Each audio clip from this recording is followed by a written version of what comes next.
Indian council of physical রিসার্চের 2022 সালের সমীক্ষা অনুযায়ী বর্তমানে 52% মেয়েরা তার প্রয়োজনীয় শরীরচর্চা করে না। ছেলেদের ক্ষেত্রে সেটা মাত্র 30%। দেশে বর্তমানে 7 কোটি লোকেদের মধ্যে যারা স্থূলতা নিয়ে ভুগছেন তার মধ্যে 4.4 কোটি কিন্তু মহিলা। অ্যাবডোমিনাল ওবিসিটি নিয়ে স্থূলতার সমস্যায় ভুগছেন 40% মেয়ে এবং ছেলেদের ক্ষেত্রে সেটা কিন্তু 12%। এছাড়া ভারতীয় জিম সেন্টারগুলোতে মেয়েদের থেকে ছেলেদের সংখ্যা অনেক বেশি। Welcome to the show. আজকে আমাদের গেস্ট পায়েল মল্লিক। পায়েল মল্লিক একজন ওমেন ফিটনেস ট্রেনার, যে মেয়েদের সাথে ছেলেদেরও ট্রেন করে থাকে। এই পডকাস্টটাতে আমরা অনেক ইম্পর্ট্যান্ট বিষয় নিয়ে কথা বলেছি। মেয়েদের যে বিভিন্ন রোগ থাকে, যেমন পিসিওডি, থাইরয়েড, এইসবের যে সমস্যা থাকে, সেই সমস্যাগুলো কি করে ওয়ার্কআউটের থেকে নিরাময় পাওয়া যায়, ওয়ার্কআউট করলে সেগুলোর থেকে কিভাবে আমরা বাঁচবো, সেগুলোর থেকে কিভাবে সলিউশন পাওয়া যাবে, এইসব বিষয় নিয়ে পায়েলদির সঙ্গে আজকে কথা হয়েছে। তাছাড়াও বর্তমানে একটা ট্রেন্ড চলছে কিছু সাপ্লিমেন্ট নিয়ে রোগা হওয়ার, বিশেষ করে আমিও সেটা করেছিলাম। এই পডকাস্টটাতে আমরা সেই বিষয়টা নিয়ে আলোচনা করেছি যে আদেও কি সাপ্লিমেন্ট নিয়ে এভাবে বিনা ওয়ার্কআউটে রোগা হওয়া যায়, আর শরীরের পক্ষে সেটা কতটা সুবিধাজনক বা লাভজনক, বা কতটা শরীরের পক্ষে ক্ষতি করে। এই টপিকগুলো নিয়ে আলোচনা হয়েছে। পডকাস্টটা অনেক ইম্পর্ট্যান্ট।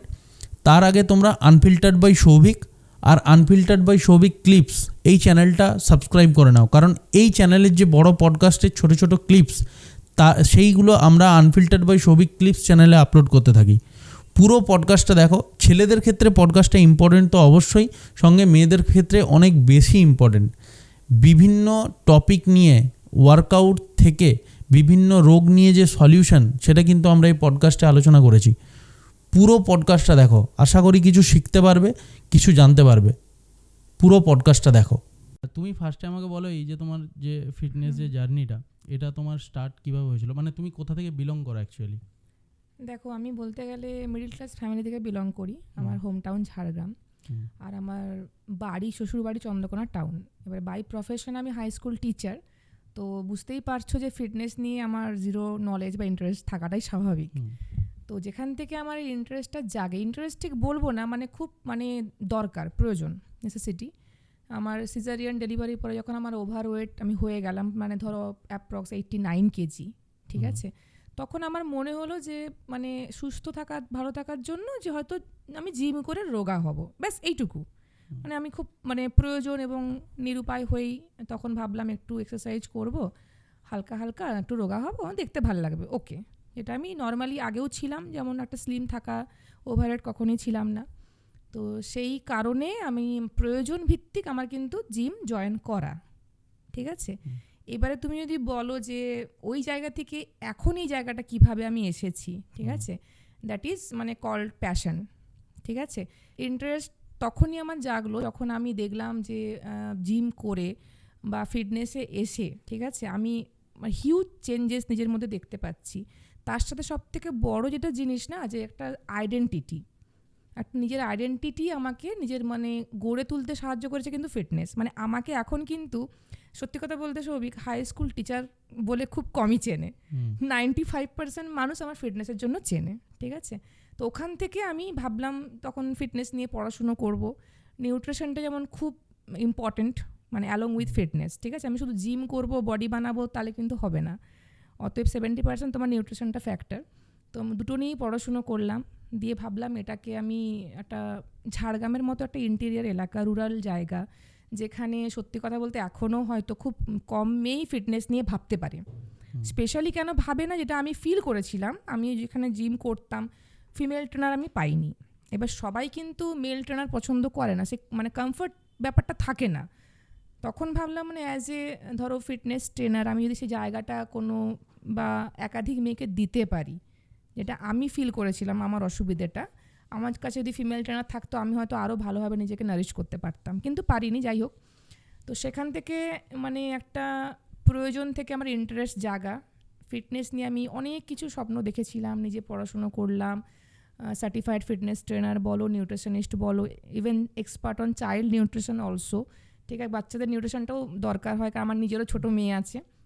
এবার অনেক মেয়েরই ধরো আমার জিমে যখন বর্তমানে দেখছি, মা আসে, তার সঙ্গে ছোটো বাচ্চা আসে, মা হয়তো ফিটনেসের জন্য জিমে আসছে, ওকে, কিন্তু বাচ্চাটা খুব হয়তো ওভারওয়েট বা underweight because lack of nutrition.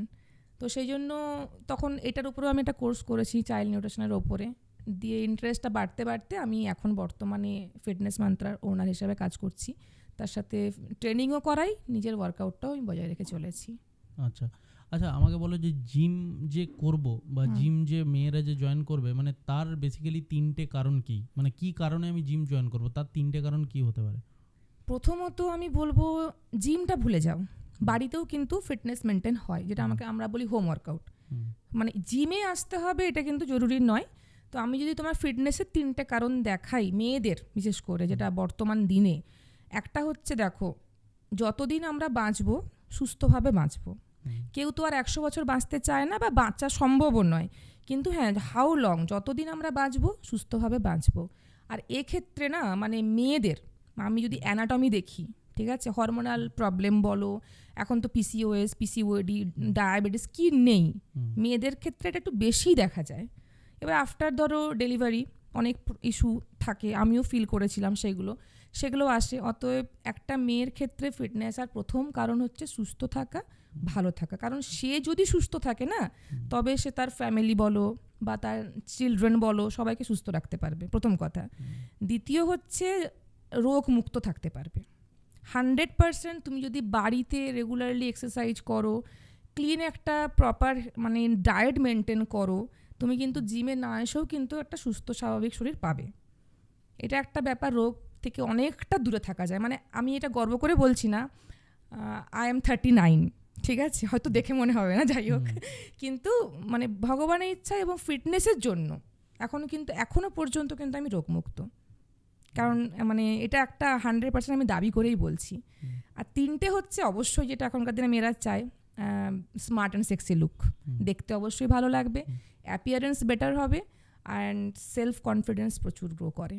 আচ্ছা, এখন একটা মিথ আছে, যেহেতু ধরো তোমাকেও এখন ফেসবুকে বা সোশ্যাল মিডিয়াতে অনেকে দেখছে, যে এইরকম যে মেয়ে হয়ে তোমার যে একটা বালকি চেহারা বা যে পেশিবহুল একটা যে চেহারা তুমি যে মানে ক্যারি করছো, অনেকে হয়তো ভাবে যে জিমে গেলে আমার যেই রকম শরীরটা আমি চাইছি সেই রকম না হয়ে তোমার মতো মাসকুলার হয়ে যাবে, হ্যাঁ মাসকুলার হয়ে যাবে, বা এরকম বালকি চেহারা একটা হয়ে যাবে।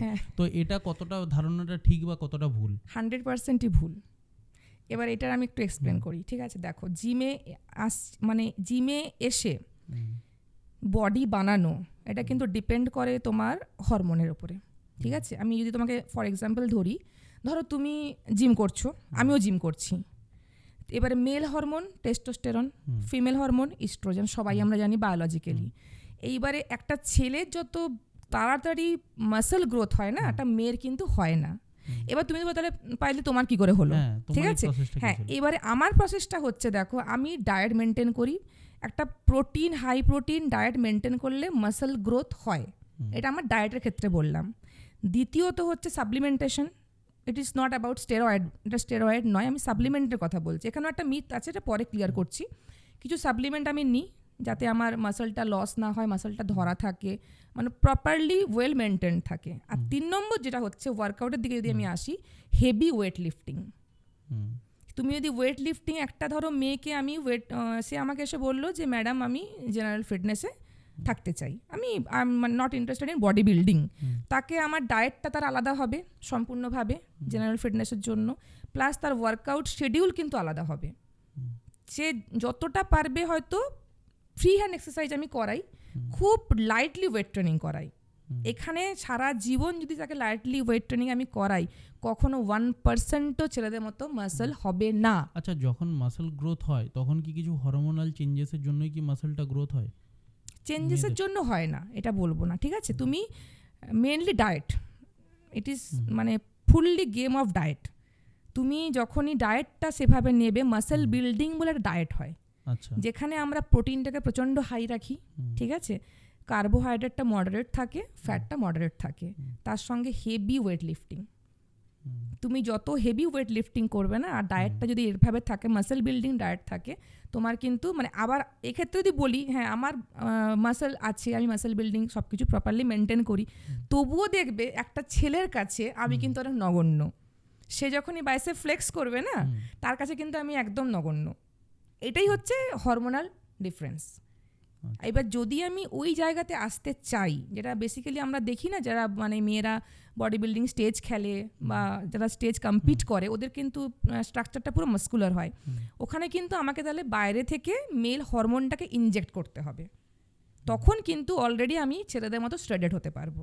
তুমি ন্যাচারালি ডায়েট অ্যান্ড ওয়ার্কআউট দিয়ে মেনটেন করো, তাহলে তুমি কিন্তু মানে আমি যেরকম প্রপারলি ওয়েতে আছি, একদম clean diet and heavy workout, weight lifting যেটাকে আমরা বলি, তার জন্য কিন্তু একটা মানে মাস্কুলারিটি থেকে থাকে।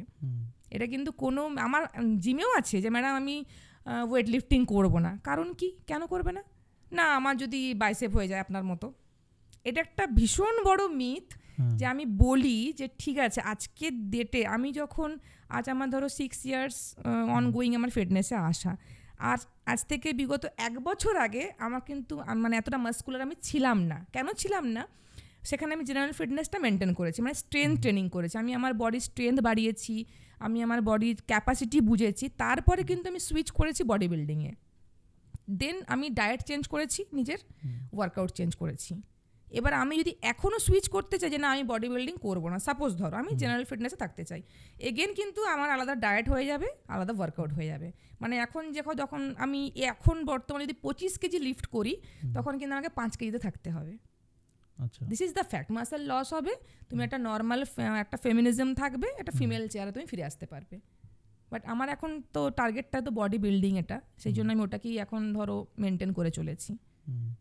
ধরো তোমার থেকে ইন্সপায়ার হয়ে কেউ বললো যে তোমার মতো মাস্কুলার বডি সে চায়, সে ওই ওয়েট লিফটিং করবে, তো ওটা কোন টাইমে বেটার? মানে ওটা কি বিয়ের আগে করলে কি বাচ্চা নিতে কোনো সমস্যা হয় বা মানে কোনো রকম কিছু প্রবলেম হয় নাকি বিয়ের পরে করলে বেটার? মানে এইটা কিভাবে? না, এটার কোনো রকম কোনো বার নেই, ঠিক আছে? বিয়ের আগে বলো, বিয়ের পরে বলো, বাচ্চা নেওয়ার আগে বলো, বাচ্চা নেওয়ার পরে বলো। জিম করলে তো মানে একটু জিম করলে না, হ্যাঁ জিম করলে তোমার বডি টোনড হবে। যদি তুমি টোন করতে চাও, ওই যে এক্ষুনি বললাম না যে ফিটনেস গোল থাকে প্রত্যেকটা মেয়ে বা ছেলের, সব ছেলে কিন্তু বডি বিল্ডিং করে না, জানো তো? আমার জিমে যে কিছু ছেলে আসে, ওরা জেনারেল ফিটনেস, সুস্থ থাকবো, ভালো থাকবো, সেই মোতাবেক ট্রেনিং করানো হয় বা ডায়েট বলে দেওয়া হয়।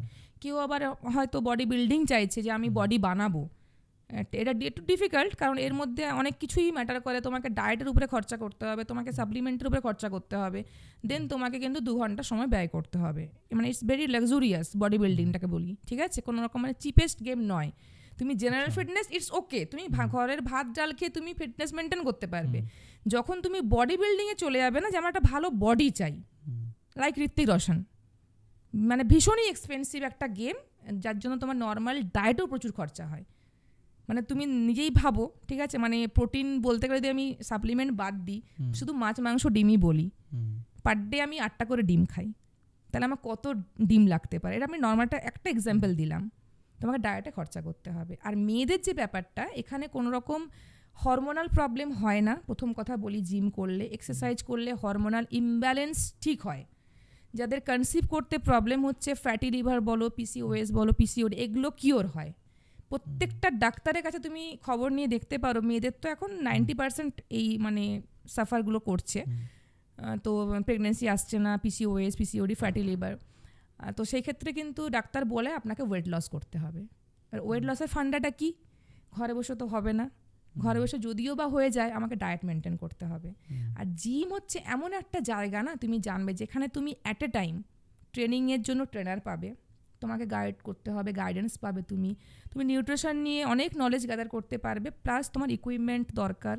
কারণ মেয়েদের ক্ষেত্রে ওয়েট ট্রেনিং করলে মেয়েদের মানে সব কিছু, স্ট্রেংথ বলো, হরমোনাল ইমব্যালেন্স বলো, মেনস্ট্রুয়েশন প্রবলেম বলো, অনেক কিছু প্রবলেম কিওর হয়। তার সঙ্গে তো ফ্যাট লস হয়ই, ওটা এক্সট্রা বেনিফিট। অতএব আর বাচ্চা নেওয়াতে কোনো প্রবলেম হয় না। ইভেন বাচ্চা হচ্ছে না যে প্রবলেমগুলো ধরা পড়ে, সেটা থেকে অনেক রিকভারি হয়। অ্যান্ড আমরা বলে থাকি, যেটা মেনলি যেটা মানে মেডিকেল টার্মে বলা হয়, যে সি সেকশন ডেলিভারির পরে অ্যাটলিস্ট 1 থেকে 2 বছর পরে ওয়েট ট্রেনিংটা করা উচিত, তার আগে নয়। অবশ্যই ডাক্তারের পরামর্শ নিয়ে সেটা। আমি যেমন 3 বছর পরে চালু করেছিলাম, তো ডাক্তার বলেই ছিল যে আপনি 2 বছর পরে আস্তে আস্তে করতে পারেন। দেন আস্তে আস্তে করে করে করে আমি 3 বছর পরে আস্তে আস্তে শুরু করেছি, কোনো প্রবলেম নেই। এমনি তোমার জিমে এসে ওয়ার্কআউট করার মানে কত ধরনের ভাগ থাকে? মানে কিভাবে করা যেতে পারে? যেমন আমি জানি, ধরো কার্ডিও একটা সেকশন হয়, এটা ওয়েট লিফটিং হয়, আর কিভাবে ওয়ার্কআউট করা যেতে পারে? এক তো তোমার প্রথমে ফ্রি হ্যান্ড এক্সারসাইজ হয়, যাদের ধরো নি পেন আছে, কথায় বলছি, লোয়ার ব্যাক পেন আছে, কারো হয়তো স্পন্ডিলাইটিস আছে, তাদের ক্ষেত্রে ওয়েট ট্রেনিংটা আমরা একটু অ্যাভয়েড করি, ফ্রি হ্যান্ডের উপরে রাখি। ফ্রি হ্যান্ড প্রচুর এক্সারসাইজ, স্ট্রেচিং বলো, যোগা বলো করানো হয়। দেন তারপরে আমি যেটা আমার জিমের সিস্টেম বলছি, প্রথমে ধরো বেশ কিছুদিন 15 থেকে 20 দিন কি লং টার্মে আমি 1 মাস ফ্রি হ্যান্ডেই রাখি, নো ওয়েট, ঠিক আছে, ফ্রি হ্যান্ডে রাখলাম। তার বডি একটু ফ্লেক্সিবল হলো, ওয়ার্কআউট সে কোনো দিন করেনি, এক্সারসাইজ কোনো দিন করেনি, ইনঅ্যাক্টিভ লাইফস্টাইল, সেখানে বডি একটু ইউজ টু হলো, ঠিক আছে। করতে করতে যখন ফ্রি হয়ে গেল তখন আমি স্ট্রেংথ লিফটিং করাই। স্ট্রেংথ ট্রেনিংটা মানে হচ্ছে আমাকে বুঝতে হবে যে তোমার বডি ক্যাপাসিটি কী, তুমি 2.5 নিতে পারবে না তুমি 20 কেজি নিতে পারবে। স্ট্রেংথ তো একদিনে গেন হয় না, সেই প্রসেসটা আমাকে কন্টিনিউ করতে হয়। তখন আমি কি করি, একদম ধরো যে লাইট ওয়েটেড ডাম্বেল বা প্লেট যাই বলো না কেন ওয়েট, আমি তাকে ক্যারি করাই। ওটা আবার 15 থেকে 20 দিন চলে, ইউজ টু হয়ে গেল, ঠিক আছে, বুঝে গেল, আমিও বুঝে গেলাম তার স্ট্রেংথ ক্যাপাসিটি কতটা। তারপরে আমরা আসি ওয়েট লিফটিংয়ে, মডারেট ওয়েতে মেয়েদের করানো হয়, ছেলেদেরকে যেরকম যার যেটা ফিটনেস গোল সেভাবে করানো হয়। এইবারে কার্ডিও একটা সেশন হয়, হিট ট্রেনিং হয়, ঠিক আছে, আর অ্যাপস ওয়ার্কআউট পেটের জন্য, যারা বলছে আমার পেটটাই একটু আসল কমানোর কারণ, তাদের উপরে ওই অ্যাপস ওয়ার্কআউটের উপরে জোর দেওয়া হয়। কিন্তু ওভারঅল যেটা আমরা করাই ফুল বডি ওয়ার্কআউট। আলাদা করে তুমি, এটা একটা মিথ আছে, আমি এই জায়গাটা একটু ক্লিয়ার করে দিই, তুমি নিজেও শুনে থাকবে বা তোমার মনেও হয়তো ধারণাটা আসতে পারে, পায়েলদি আমি তো মোটা নই, আমি না পেটটা কমাবো, আমার ভুঁড়িটা বেড়ে যাচ্ছে। 99% মানুষের দাবি এটাই, ঠিক আছে। এক্ষেত্রে বলি স্পট রিডাকশন হয় না, মানে আমি শুধু পেট কমাবো সম্ভব নয়।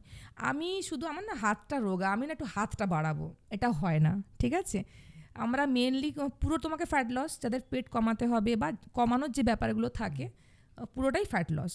ফ্যাট লসের ডায়েট হয়, ফ্যাট লসের ওয়ার্কআউট হয়। তার মধ্যে যেটা তুমি বললে কার্ডিও একটা বেস্ট সেশন আমরা রাখি, তার সঙ্গে পেটের ব্যায়াম থাকে, তার সঙ্গে ওয়েট ট্রেনিং থাকে, বিকজ ওয়েট ট্রেনিংয়েও কিন্তু ক্যালোরি বার্ন হয়, ফ্যাট লস হয়, ঠিক আছে। দেন তারপরে আমরা যোগা রাখি, ওভারঅল ওয়ার্কআউট করে নিল ম্যাটে শুয়ে, মানে জাস্ট বডিকে ফ্লেক্সিবল করা, যাতে ক্র্যাম্প না হয়, ব্যথা না হয়, ইঞ্জুরির চান্স কম থাকে, তার জন্য যোগা করাই।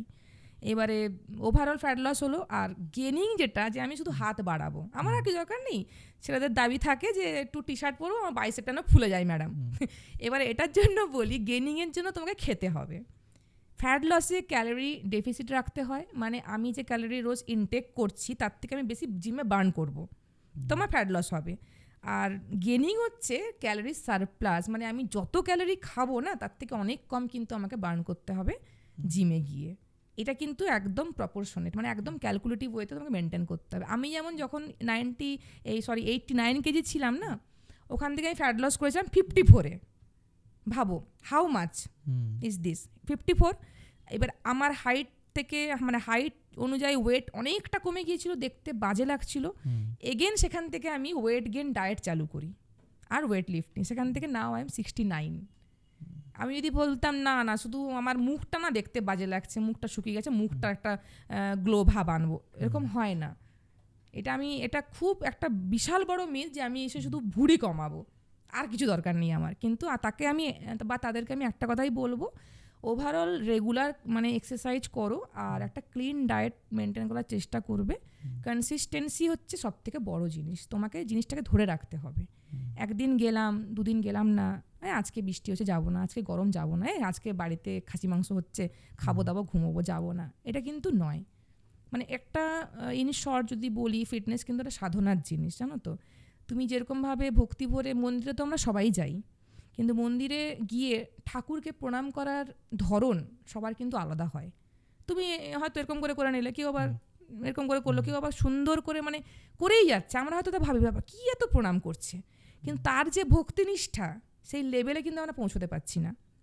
অতএব ফিটনেসও কিন্তু তাই। জিমে তো আমার অনেকেই আসে ধরো, ঠিক আছে, কিন্তু এটা যে সাধনা না, খুব কমজনই করতে পারে। আর তুমি যদি একবার করে নাও এই মন্দিরে এসে পুজোটা, তুমি দেখবে জীবনে অনেক কিছু পাবে। মানে নিজে তো ফিট অ্যান্ড ফাইন থাকবে, তোমার পাশাপাশি যারা রয়েছে না, তোমাকে দেখে অনেক উদ্বুদ্ধ হবে গো, অনেক। মানে আজকে আমি তার একটা জলজান্ত প্রমাণ। আচ্ছা, ধরো অনেক ক্ষেত্রে কি হয়, মানে আফটার ডেলিভারি বা সিজারিয়ান যাই বলো, মানে অনেক মেয়েরাই চেষ্টা করে যে হ্যাঁ আমি জিমে জয়েন করব, বাট এটা আমার মনে হয় যে এক্সপেন্সিভ। তুমি একটু আগেই বললে এটা এক্সপেন্সিভ। তো তারা যদি জিমে না আসে তো বাড়িতে কিভাবে ফিট থাকতে পারে, বা যেসব দেখা যায় মানে মেয়েরা ইয়ের পরে মা হওয়ার পরে যে মোটা হয়ে যায়, সেটা প্রধান কারণ যে থাইরয়েডের একটা প্রবলেম আই থিঙ্ক হয়। তো ওটা কিভাবে কিওর হতে পারে, বা ওটা কিভাবে মানে যদি ওয়ার্কআউট করে সেটা কিভাবে কিওর হতে পারে, যদি বাড়িতে এটার কোনো প্রসেস থাকে তো সেটা কিভাবে কিওর হতে পারে? এখানে দেখো, এখানে প্রথম কথা একটা বলি, যেটা আমি নিজে মেয়ে হয়ে বলছি, তোমার কাছেই বলছি, মানে পাবলিকলি বলছি, মেয়েরা প্রচণ্ড পরিমাণে অলস হয়। এটা একটা বেস্ট এক্সকিউজ যে আমার বিয়ে হয়ে গেছে, আমার সংসার আছে, আমার বাচ্চাকে দেখাশোনা করতে হয়, আমি সময় পাচ্ছি না জিমে যাওয়ার। এটা একটা মানে বিশাল বড় এক্সকিউজ। এবারে এক্সকিউজ দিয়ে কিন্তু এক্সকিউজ নেভার বার্ন ক্যালোরিজ, জানবে। এক্সকিউজ দিয়ে তুমি না তো ফ্যাট লস করতে পারবে, না ফিট থাকতে পারবে। তাহলে আমি মেয়েদেরকে একটা কথাই বলতে চাই, 24 ঘন্টা সবার জন্য কিন্তু অ্যালোটেড। আমারও ধরো আমি জব করি, আমারও সংসার আছে, মেয়েকে দেখতে হয়, আমার হাজব্যান্ড এখানে থাকে না, তার চাকরিস্থল আলাদা। তাহলে আমি লাইক আ সিঙ্গেল মাদার, আমাকে সব কিছু হ্যান্ডেল করতে হয়, তার সাথে কিন্তু আমার জিমটা আছে, ঠিক আছে? তাহলে আমার ক্ষেত্রে তো নিশ্চয়ই 24 ঘন্টা অ্যালোটেড।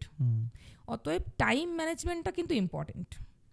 এক হচ্ছে তোমার ইচ্ছে, যেটা এক্ষুনি তুমি বললে যে মেয়েদের ক্ষেত্রে আমিও দেখেছি বিয়ে হয়ে যাওয়ার পরে বা বাচ্চা হয়ে যাওয়ার পরে ইচ্ছেটা অনেকটা কমে যায়, সংসারের মধ্যে এমন জড়িয়ে যায় না, তার নিজের জন্য কিন্তু কোনো কিছু করার ইচ্ছেটাই হয় না। হয়তো সে ভাবছে মনে মনে যে আমি হয়তো যাব, আমি মোটা হয়ে যাচ্ছি, আমার শরীরে প্রবলেম হচ্ছে, আমাকে ডাক্তারও বলেছে ওয়েট লস করতে বা ভালো থাকতে, কিন্তু আর পাচ্ছি না, সংসার সামলে আর পারছি না। এই যে পারছি না, না, এটা হচ্ছে এক ধরনের ডিপ্রেশন। সেখান থেকে প্রথমে বেরিয়ে আসতে হবে। কীভাবে বেরিয়ে আসবে? তোমাকে তো কেউ বলবে না যে না তুমি বেরিয়ে আসো, তোমার কোনো ওষুধও নেই, খাই দিলে বেরিয়ে চলে আসবে। কীভাবে বেরোবে? এটা হচ্ছে সেলফ মোটিভেশন।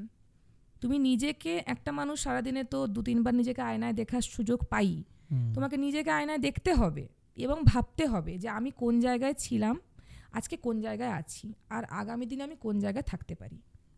আমার শরীরের মধ্যে রোগ বাড়ছে, একটার পর একটা সমস্যা ধরা পড়ছে, ডাক্তার বলছে, বাড়ির লোকও হয়তো সাজেস্ট করছে, কিন্তু আমার মধ্যে সেই ইচ্ছেটা নেই। ওটা তোমাকেই জাগাতে হবে। সেলফ মোটিভেশন কিন্তু বেস্ট মোটিভেশন, জানবে। নিজেকে জাগাতে হবে প্রথমে, ইচ্ছে শক্তিটা খুব দরকার। এবারে যখন ইচ্ছে হলো, ঠিক আছে, এবারে বাড়িতে প্রবলেম আসে কি, জিমে তো ছেলেরাও করে, ওখানে যাওয়ার দরকার নেই, ঠিক আছে? এটা একটা প্রবলেম কিন্তু আসে মেয়েদের ক্ষেত্রে, যে হাজব্যান্ড বা শ্বশুরবাড়ি বলছে না জিমে কেন যাবে, জিমে মেয়েরা যায়, ছেলেরা করছে ওখানে। সেক্ষেত্রে আমি বলবো ঠিক আছে, ওকে, তোমার ইচ্ছে আছে, তুমি নিজেকে ফিট অ্যান্ড ফাইন রাখবে, তুমি বাড়িতেই করো। কীভাবে করবে? বাড়িতে প্রচুর ওয়ার্কআউট আছে। আমি নিজেও আমার প্রোফাইলে পেজে আমার কিছু হোম ওয়ার্কআউট, যখন আমি বাড়িতে থাকি, আমি জেনারেলি যখন বাড়িতে থাকি বলতে দেখো, একটা তো পুজো ভ্যাকেশন, সামার ভ্যাকেশন, তো আমি বাড়ি চলে যাই, সেখানে আমি জিমও করি প্লাস বাড়িতেও কিন্তু আমি ওয়ার্কআউট করি। তখন আমি ভিডিওগুলো কিন্তু পরপর আপলোড করতে থাকি। আমার ইউটিউবে গেলেও তুমি পাবে হোম ওয়ার্কআউট, ফেসবুকেও রয়েছে। বাড়িতে শুধু সিম্পল একটা ম্যাট লাগবে। এটা আমি বলছি জেনারেল ফিটনেসের জন্য, বডি বিল্ডিং নয়। বডি বিল্ডিং বাড়িতে হয় না, এটা শুধুমাত্র আমি ফিট থাকবো, সুস্থ থাকবো, একটু আমি ওয়েট লস করব, ঠিক আছে? তার জন্য একটা ম্যাটই যথেষ্ট। বাড়িতে অনেক ওয়ার্কআউট রয়েছে। আমরা এখন তো ইউটিউবে খুব অ্যাডিক্টেড, ইউটিউবে আমরা সবাই দেখি। তো ওই খাবার দাবারের ভিডিও, মানে ফুড ব্লগিং না দেখে যদি একটু ফিটনেসের দিকে দেখা যায় না, ইউটিউবে প্রচুর ভিডিও আছে। এবার এটা ডিপেন্ড করে সেলফ ইন্টারেস্ট, আমি কিসে ইন্টারেস্ট। এবার আমি, তুমি বলবে হ্যাঁ তুমি তো ফিটনেস ফ্রিক, আমার সবেই ফিটনেস, ঠিক আছে? মানে আমি ফ্যান বুঝলেও, ফ্যানের ওয়েব বলে আমি ফিটনেস বুঝি, এরকম ব্যাপার। মানে সোশ্যাল মিডিয়ায় যা ভিডিও দেখেছি, মানে ওয়ার্কআউটের তুমি ওয়ার্কআউটের ভিডিওই দেখবে, মানে বলে না, মানে সেলফ ইন্টারেস্ট। এটা আমার খুব একটা কিছুতে ইন্টারেস্ট থাকেও না। আর আমি যেহেতু মানে ইনফ্লুয়েন্সার হিসেবে কাজ করি, আমাকে ওটা পোস্ট করতেই হয়, কারণ বহু মানুষ, জানো তো, মানে সত্যি এটা গর্বের বিষয় হয়তো, বহু মানুষ ধরো আমার ফলোয়ার্সের মধ্যে অনেক বাইরে বাইরে থাকে, লাইক ধরো ব্যাঙ্গালোর, আসাম, গুয়াহাটি, ঠিক আছে, এইসব জায়গায় থাকে, তারা ওখানে জিম করে, আমার ওয়ার্কআউটের পশ্চার কিন্তু ফলো করে। আমি কীভাবে, কেন হয়তো অনেকের কাছে অনেক ওয়ার্কআউট কিন্তু আননোন থাকে, আমিও কাউকে না কাউকে ফলো করি, দেখি যে হ্যাঁ ওটা ট্রাই করা যেতে পারে, একটা নিউ ভ্যারিয়েশন। এবার আমাকে ওই পোস্টটা রাখতেই হয়। এবার যেহেতু আমি ওই হিসেবে কাজ করছি, সেটা আমার তো একটা থাকেই রুটিনে। এবারে হোম ওয়ার্কআউট কিন্তু প্রচুর আছে, ইউটিউবে দেখলেও তুমি দেখতে পারবে, আমার পেজেও আছে, ইউটিউব চ্যানেলেও দেওয়া আছে। এবারে এই একটা ব্যাপার হলো। তার সাথে ইম্পর্টেন্ট যেটা, বাড়িতে আমি রোজ 1 ঘন্টা ধরো হোম ওয়ার্কআউট করছি, যোগা বলো, পেটের ব্যায়াম বলো, বা আমি হাঁটছি, ছুটছি, কিছু না কিছু করছি, দিয়ে আমি বাড়ি এসে চপ মুড়ি খাচ্ছি বা লুচি খাচ্ছি, কি হবে? ওই 1 ঘন্টার কষ্ট ইউজলেস। তাহলে আমাকে ইম্পর্টেন্ট এটা ব্যাপার 70% ডায়েট, আমাকে 70% কিন্তু আগে দিতে হবে। আমি যখন কেউ একজন বিগিনার আসে না যে আমি রোগা হব বা আমি মোটা হব, দুটোই আসে কিন্তু, যারা আন্ডারওয়েট তারা বলে ম্যাডাম আমি ওয়েট গেইন করতে চাই। এবারে আমি বলি আগে খাবার অভ্যেস করো, ভালো খাবার অভ্যেস করো। জিভকে তোমাকে কন্ট্রোলে রাখতে হবে। জিম করা বা মেশিনে হাত দিয়ে আমাকে মানে ওয়ার্কআউট করা এটা খুবই ইজি, আমি দেখিয়ে দেবো, তুমি এখনই করে নেবে, কোনো ব্যাপার না। কিন্তু দেখো তুমি এই যে একটু আগে যে মানে শুনলাম আমি চিকেন মাটন খাওয়া ব্যক্তি, এই যে চিকেন মাটনের যে লোভটা বা এই যে স্বাদটা, এটা কিন্তু আমি কন্ট্রোল করাতে তোমাকে পারবো না, তোমাকেই করতে হবে এটা। আমি ওয়ার্কআউট দেখিয়ে দিলাম, এখন তুমি জিমে গিয়ে দেখিয়ে দিলাম, তুমি ফাটাফাট করে নেবে। আমি তো 1 ঘন্টা বিশাল ওয়ার্কআউট করি, ঘরে গিয়ে আমি একদম চব্যচস্যভাবে খাবো। এইটা কিন্তু একদমই উল্টো। মেন ডায়েট, একটা ক্লিন হেলদি ডায়েট তোমাকে মেনটেন করতে হবে, ব্যালেন্সড ডায়েট, দেন তুমি এক্সারসাইজ করো। তুমি নিজের জন্য এই টাইম ম্যানেজমেন্টটা কি করে করো? মানে ধরো তোমার তো স্কুল আছে, তুমি স্কুলে জব করো, তারপরে তোমার মানে ফ্যামিলিতে হাজবেন্ড আছে আর তুমি দুজন। ফ্যামিলি নিয়ে বলতে গেলে একটু এলোমেলো কথা।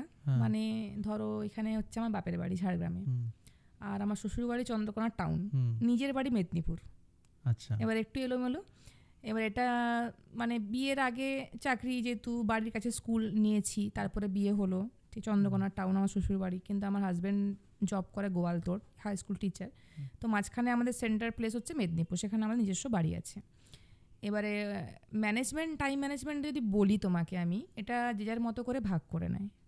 মানে আমি যেভাবে করি, ধরো আমার তো সকাল থেকে মেয়েকে নিয়ে ব্যস্ততা থাকে, দেন আমি স্কুল চলে যাই। আচ্ছা, তোমার এক মেয়ে? হ্যাঁ, একটাই ওটাই মেয়ে, জিজ্ঞেস করছিলাম। একটাই মেয়ে, 7.5 বছর বয়স। আচ্ছা, তো ওকে নিয়ে কাটলো। এবারে ও স্কুল চলে গেল, আমি স্কুল বেরিয়ে গেলাম। বিকেলে আমি ফিরে না ফিরে হয়তো খুব কমই রেস্ট হয়, সঙ্গে সঙ্গে আমাকে জিম যেতে হয়। এবারে আমি 5টার দিকে জিমে ঢুকে যাই, বিকেলে 5টা থেকে 10টা পর্যন্ত আমি জিমে থাকি। ওখানে নিজের 2 ঘন্টা, বাকি ট্রেনিং করানো। ফিরে এসে আবার নিজের যেহেতু ডায়েট মেনটেন করতে হয়, রান্নার ব্যাপার থাকে, মেয়েকে খাওয়ানো থাকে, মেয়ের পড়াশুনো দেখা থাকে, ওই করতে করতে 12টা 12:30। এবারে 12টা 12:30 মিনস 12টা 12:30টাই আমার, কিন্তু তার থেকে বেশি দেরি হয় না। দেন আবার অ্যাজ ইউজুয়াল ডে। মানে এটা ম্যানেজ করাটা কি বলতো, হ্যাঁ এই ক্ষেত্রে আমি একটা কথা বলি, টাইম ম্যানেজমেন্টটা কিন্তু অনেকটা ডিপেন্ড করে তোমার মাইন্ডসেটের উপর। অনেক ক্ষেত্রে অনেকেই বিশেষ করে মেয়েরা, ছেলেরা তুমি যেটাই বলো যে আমি টায়ার্ড হয়ে যাচ্ছি, মানে টায়ার্ড হয়ে যাচ্ছি, আর এখন আর ভালো লাগছে না, যেতে ভালো লাগছে না, বা আজকে ওয়ার্কআউট করতে ভালো লাগছে না, আবার কালকে করবো, আজকে একটু রেস্ট নিয়ে নিই, এই যে ব্যাপারটা, এটাই বললাম আমি, মাইন্ডসেট। মাইন্ড তোমার টায়ার্ড যদি আগে হয়ে যায় না, বডি কিন্তু রেসপন্ড করবে না। এটা শুধুমাত্র আমি এক্ষেত্রে বলছি না, তুমি আমাদের যখন ওয়ার্কআউটও আমরা করি না, আমাদের কিন্তু মাইন্ড মাসল কানেকশন একটা ব্যাপার থাকে। আমি ওয়ার্কআউট করছি, ওটা কিন্তু আমাকে মাইন্ডে নিতে হবে। মাইন্ড বলবে আমার মাসলে কানেকশনটা কিভাবে হচ্ছে, আদৌ কি হচ্ছে, তার মানে মাইন্ড কিন্তু সব জায়গাতে ইম্পর্টেন্ট। এবার তুমি ধরো একটা হেকটিক লাইফস্টাইল লিড করো, আমি কথাই বলছি খুব হেকটিক, এবার সেখানেও কিন্তু 1 ঘন্টা টাইম তোমার নিজের জন্য বের করানো সম্ভব, যদি তুমি মেন্টালি টায়ার্ড না হও। এই যে মানুষ বলে না আজকে আর পাচ্ছি না, টায়ার্ড হয়ে গেছি, এতক্ষণ ডিউটি করে আসার পর আর শরীর চলছে না, অ্যাকচুয়ালি কিন্তু বডি পরে কিন্তু ইনঅ্যাক্টিভ হয়, মাইন্ড কিন্তু আগে হাল ছেড়ে দেয় যে না আমি পারছি না, আর সারাদিনের পর আমি আর পারছি না, আমার এখন একটু রেস্ট দরকার। কিন্তু ওই ক্ষেত্রে তুমি যদি একটা ধরো মানে বিশাল একটা মাইন্ড সেট থাকে, তোমার ডিটারমিনেশন থাকে, তোমার একটা গোল থাকে, প্রত্যেকেই তো স্বপ্ন দেখতে ভালোবাসে, কারো না কারো জীবনে কিছু না কিছু স্বপ্ন তো নিশ্চয়ই আছে, ভালো লাগাও আছে, সেটার উপর তুমি যদি ফোকাস করো না, অতএব তোমার মাইন্ড কিন্তু মানে টায়ার্ড হবে না। তখন তুমি বলবে না এই তো ডিউটি থেকে এলাম, একটু ফ্রেশ ট্রেশ হয়ে আমি ওয়ার্কআউটটা 1 ঘন্টা করে আসি নিজের জন্য। বা হয়তো যেটা অনেকে করে যে হয়তো ওয়ার্কআউটও করছে, জবও করছে, বাড়ি ফিরে এসে একটু বন্ধুদের সঙ্গে আড্ডা দিতে বেরোলো, ওটাও কিন্তু রিল্যাক্সেশন দরকার। যে আর ভাল লাগছে না ভাই, বন্ধুকে বার ফোন টোন ধরবো না, যা পারে করুক, এটাও কিন্তু নয়। তোমাকে পুরো, যেহেতু আমরা সোশ্যাল, আমাদের ওটাও মেনটেন করতে হয়। তার সঙ্গে আমি যেটা বারবারই বলে থাকি, অ্যাজ এ ইনফ্লুয়েন্সার বলো বা যাই হোক অ্যাজ এ মোটিভেটার বলো, যে এক্সারসাইজ ইম্পর্টেন্ট। তুমি যাই করো, তুমি আড্ডা দাও, তুমি ডিউটি করো, তুমি ফ্যামিলি সামলাও, তুমি যা কিছু করো না কেন, মানে workout is important in your daily life.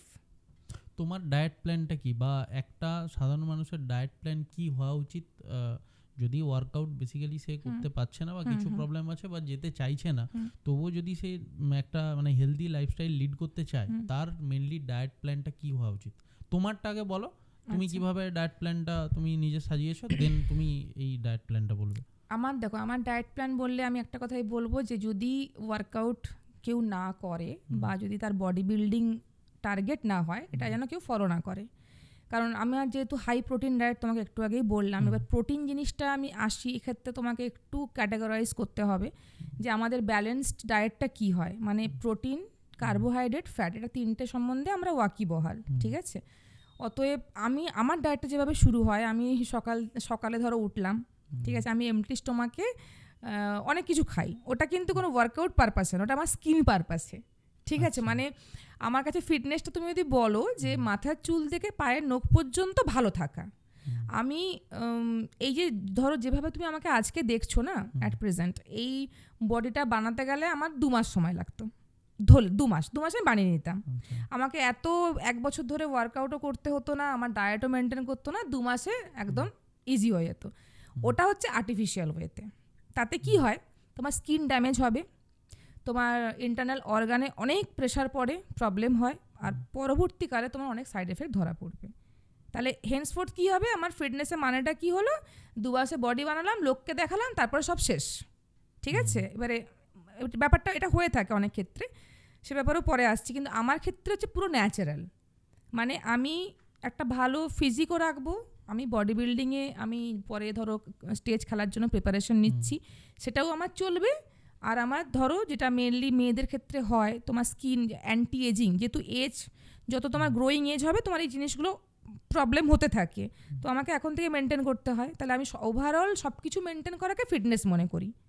অতএব ওই জন্য আমার একটু লং লেন্দি প্রসেস, যে আমি বাইরে থেকে কিছু নিই না, ওরালি বা ইনজেক্টেবল কিছু নিই না, আমি নর্মালি বাড়ির খাবার খাই। সত্যি কথা বলতে বাড়ির খাবারই খাই, আমি কোনো এক্সট্রা অর্ডিনারি কিছু খাই না। এবারে আর হচ্ছে বাইরের কোনো খাবার খাই না, স্ট্রিক্টলি ওটা বন্ধ করি, ঠিক আছে? সুগার যেমন অফ থাকে আমার, আমি রিফাইন্ড সুগার নিই না, ঠিক আছে? আমি কোনো রকম ময়দা জিনিসটা খাই না, এগুলো আমি বলে দিচ্ছি, এগুলো খাই না। আর জাঙ্ক ফুড খাই না, ঠিক আছে? বাকি এবার তাহলে আমি কী খাই, আমি আর একটা মিল থাকে ওটস থাকে, তারপরে ফ্রুটস থাকে প্রচুর পরিমাণে, ঠিক আছে? যেটা আমরা জানি জল আর ফল খুব ইম্পর্ট্যান্ট শরীরের জন্য। তুমি এবার স্কিন বলো, তুমি হেয়ার বলো, তুমি বডি বলো, তুমি যাই বলো না কেন, ওইটা থাকে। প্লাস তার সঙ্গে অ্যান্টি অক্সিডেন্ট গ্রিন টি থাকে ওটা হিসেবে, ঠিক আছে? বাকি তোমার লাঞ্চে নর্মাল সাদা ভাত খাই, আর এক্সেসিভ আমি চিকেন খাই, যেটা বলছি। এবার চিকেনটা কথা বলে দিই, যে সবাই ভাববে তাহলে তো আপনিও চিকেন খান, আপনিও মাটন খান, তাহলে আপনি কেন মোটা হচ্ছেন না? আচ্ছা, এবারে ফুড একই, কিন্তু ওয়ে অফ কুকিং কিন্তু আলাদা। আমি যেটা খাই চিকেন, আমি কিন্তু বোনলেস চিকেন খাই, আমার অলিভ অয়েলে রান্না, ওই একদম স্পাইসি তো একদম নয়, তোমাকে দিলে তুমি হয়তো ফেলে দেবে, খাবে না, ঠিক আছে? এবারে মাটন যে আমি খাই, আমি কিন্তু মাটন প্রচুর খাই, বলে দিচ্ছি, ঠিক আছে? হয়তো 15 দিনে একবার খাই, কিন্তু আমি প্রচুর খাই, এটা কিন্তু বয়েলড। এবারে এটা কেমন টেস্ট হবে বলো, যে আমি সেদ্ধ খাসি মাংস খাই, ঠিক আছে? ভাবতে পারছি না সেদ্ধ মাটনটা, মানে চিকেনটা তবু একটু ভাবতে পারলাম। মাটনের স্টুটা হয় না, মানে সেদ্ধ করার পর যে স্টুটা থাকে, আমি ওটা সহই খাই।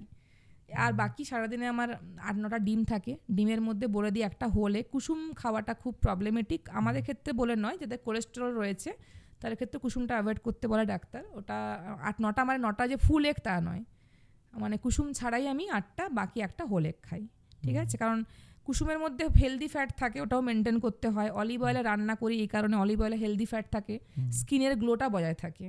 মানে তুমি যদি একবারে হেলদি ফ্যাটগুলোকে বন্ধ করে দাও না, তখন স্কিনটা ড্রাই হয়ে যাবে, দেখতে খারাপ লাগবে, এটাও মেনটেন করতে হয়। শাকসবজি প্রচুর খাই ফাইবার সোর্স হিসাবে, ঠিক আছে? অ্যান্ড হচ্ছে তোমার তারপরে আমার সাপ্লিমেন্টেশনের মধ্যে যেটা বলি, যে হ্যাঁ, তাহলে আমি সাপ্লিমেন্ট নিয়ে কথা এই কারণে একটু বলছি ক্লিয়ারলি। অনেকে বলবে তাহলে ম্যাডাম তো প্রচুর সাপ্লিমেন্ট নেয়, মানে স্টেরয়েড নেয়, মানে এটা স্টেরয়েড বডি। এক্ষেত্রে একটা কথা বলি, সাপ্লিমেন্ট জিনিসটা কি আমাদের বুঝতে হবে।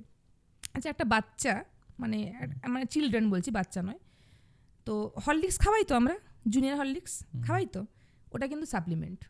ওটাকে তুমি স্টেরয়েড বলবে যে ওটা খেলে কি বাচ্চা একদম বিশাল বডি বিল্ডিং খেলতে চলে যাবে? নয় তো।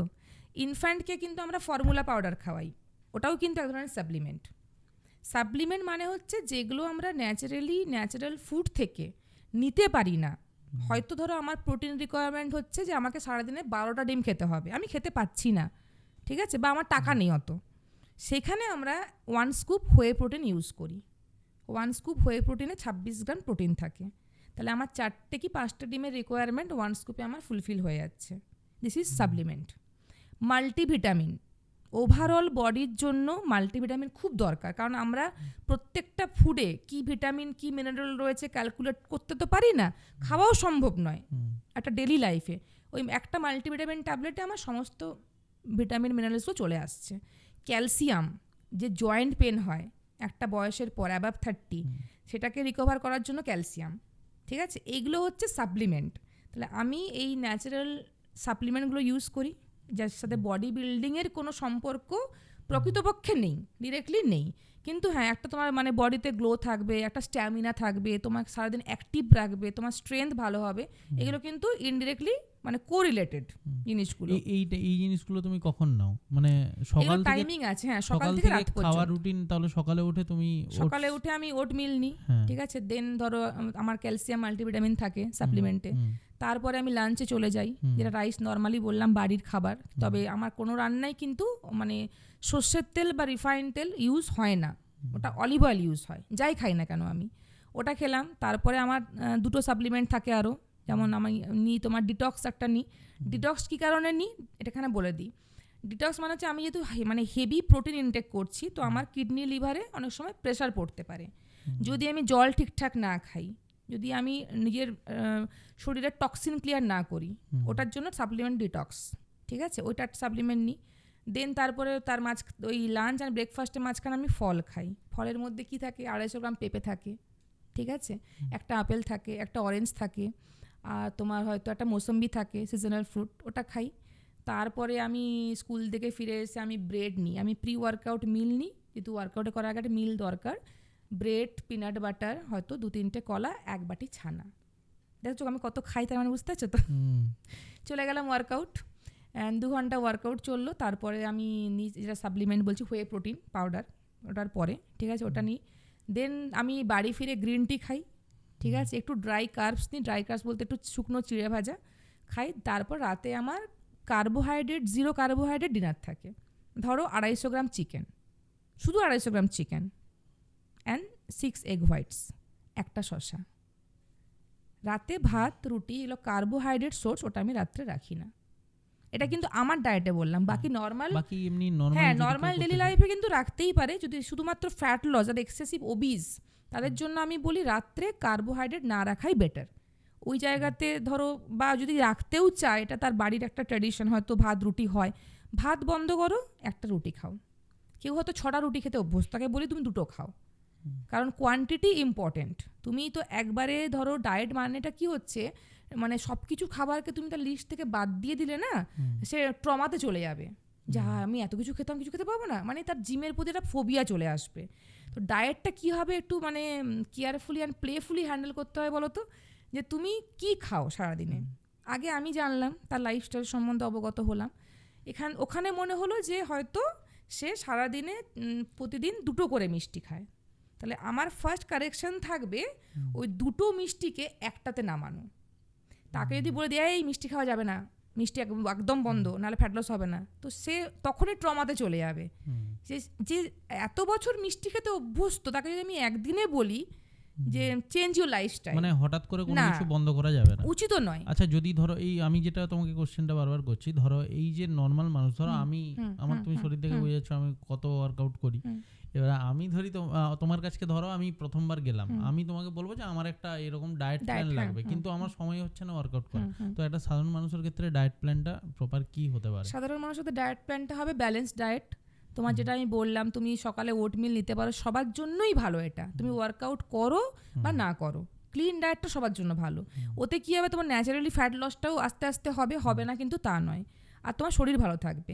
সকালে ওটমিল নিতে পারো, তার মাঝখানে যেটা সিজনাল ফ্রুট খুব ইম্পর্টেন্ট সবার জন্য হলো। এবারে বাকি তোমার ভাতের নর্মাল বাড়ির রান্না যেটা তুমি লাঞ্চ করো, ওই জায়গাতে যদি তোমার মনে হয় যে আমার ফ্যাট লস প্রয়োজন, ওখানে আমি বলি ভাতের পরিমাণটা কমিয়ে দিতে, সেখানে তুমি ডাল খাও বেশি করে, সবজি তো অবশ্যই দরকার, ফাইবার, তার সঙ্গে যে কোনো প্রোটিন সোর্স রাখতে পারো, মাছ, মাংস, ডিম, সয়াবিন, রাজমা বা পনির, যাই হোক, তার সঙ্গে স্যালাড, শসা, গাজর, টমেটো, বা তুমি টক দই দিয়ে রায়তা খাও, নর্মাল একটা ফুল প্লেট লাঞ্চ।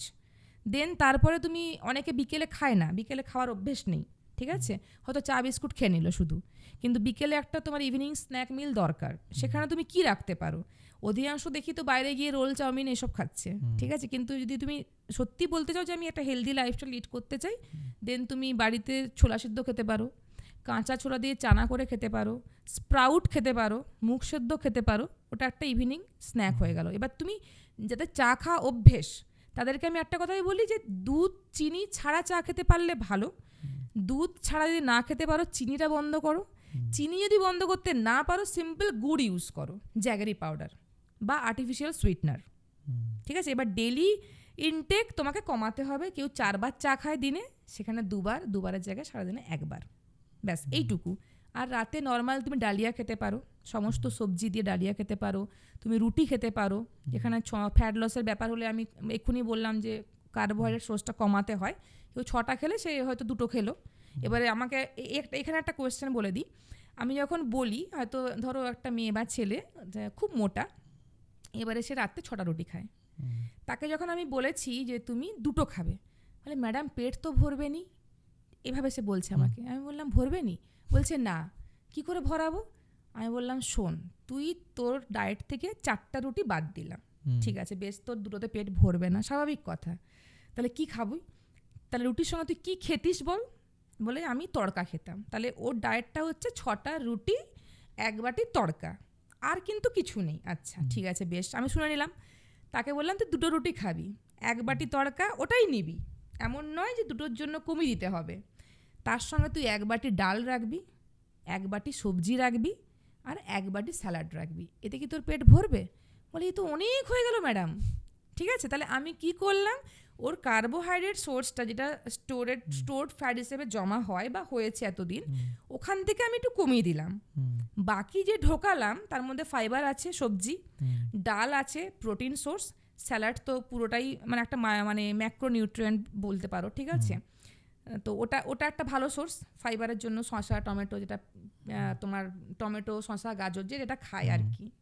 তো তখন তার পেটটাও ভরে গেল, আমার প্রতি তার অভিযোগও থাকলো না যে আমাকে 4টা, আমি 6টা খেতাম, আমাকে 2টো বলে দিয়েছে ম্যাডাম।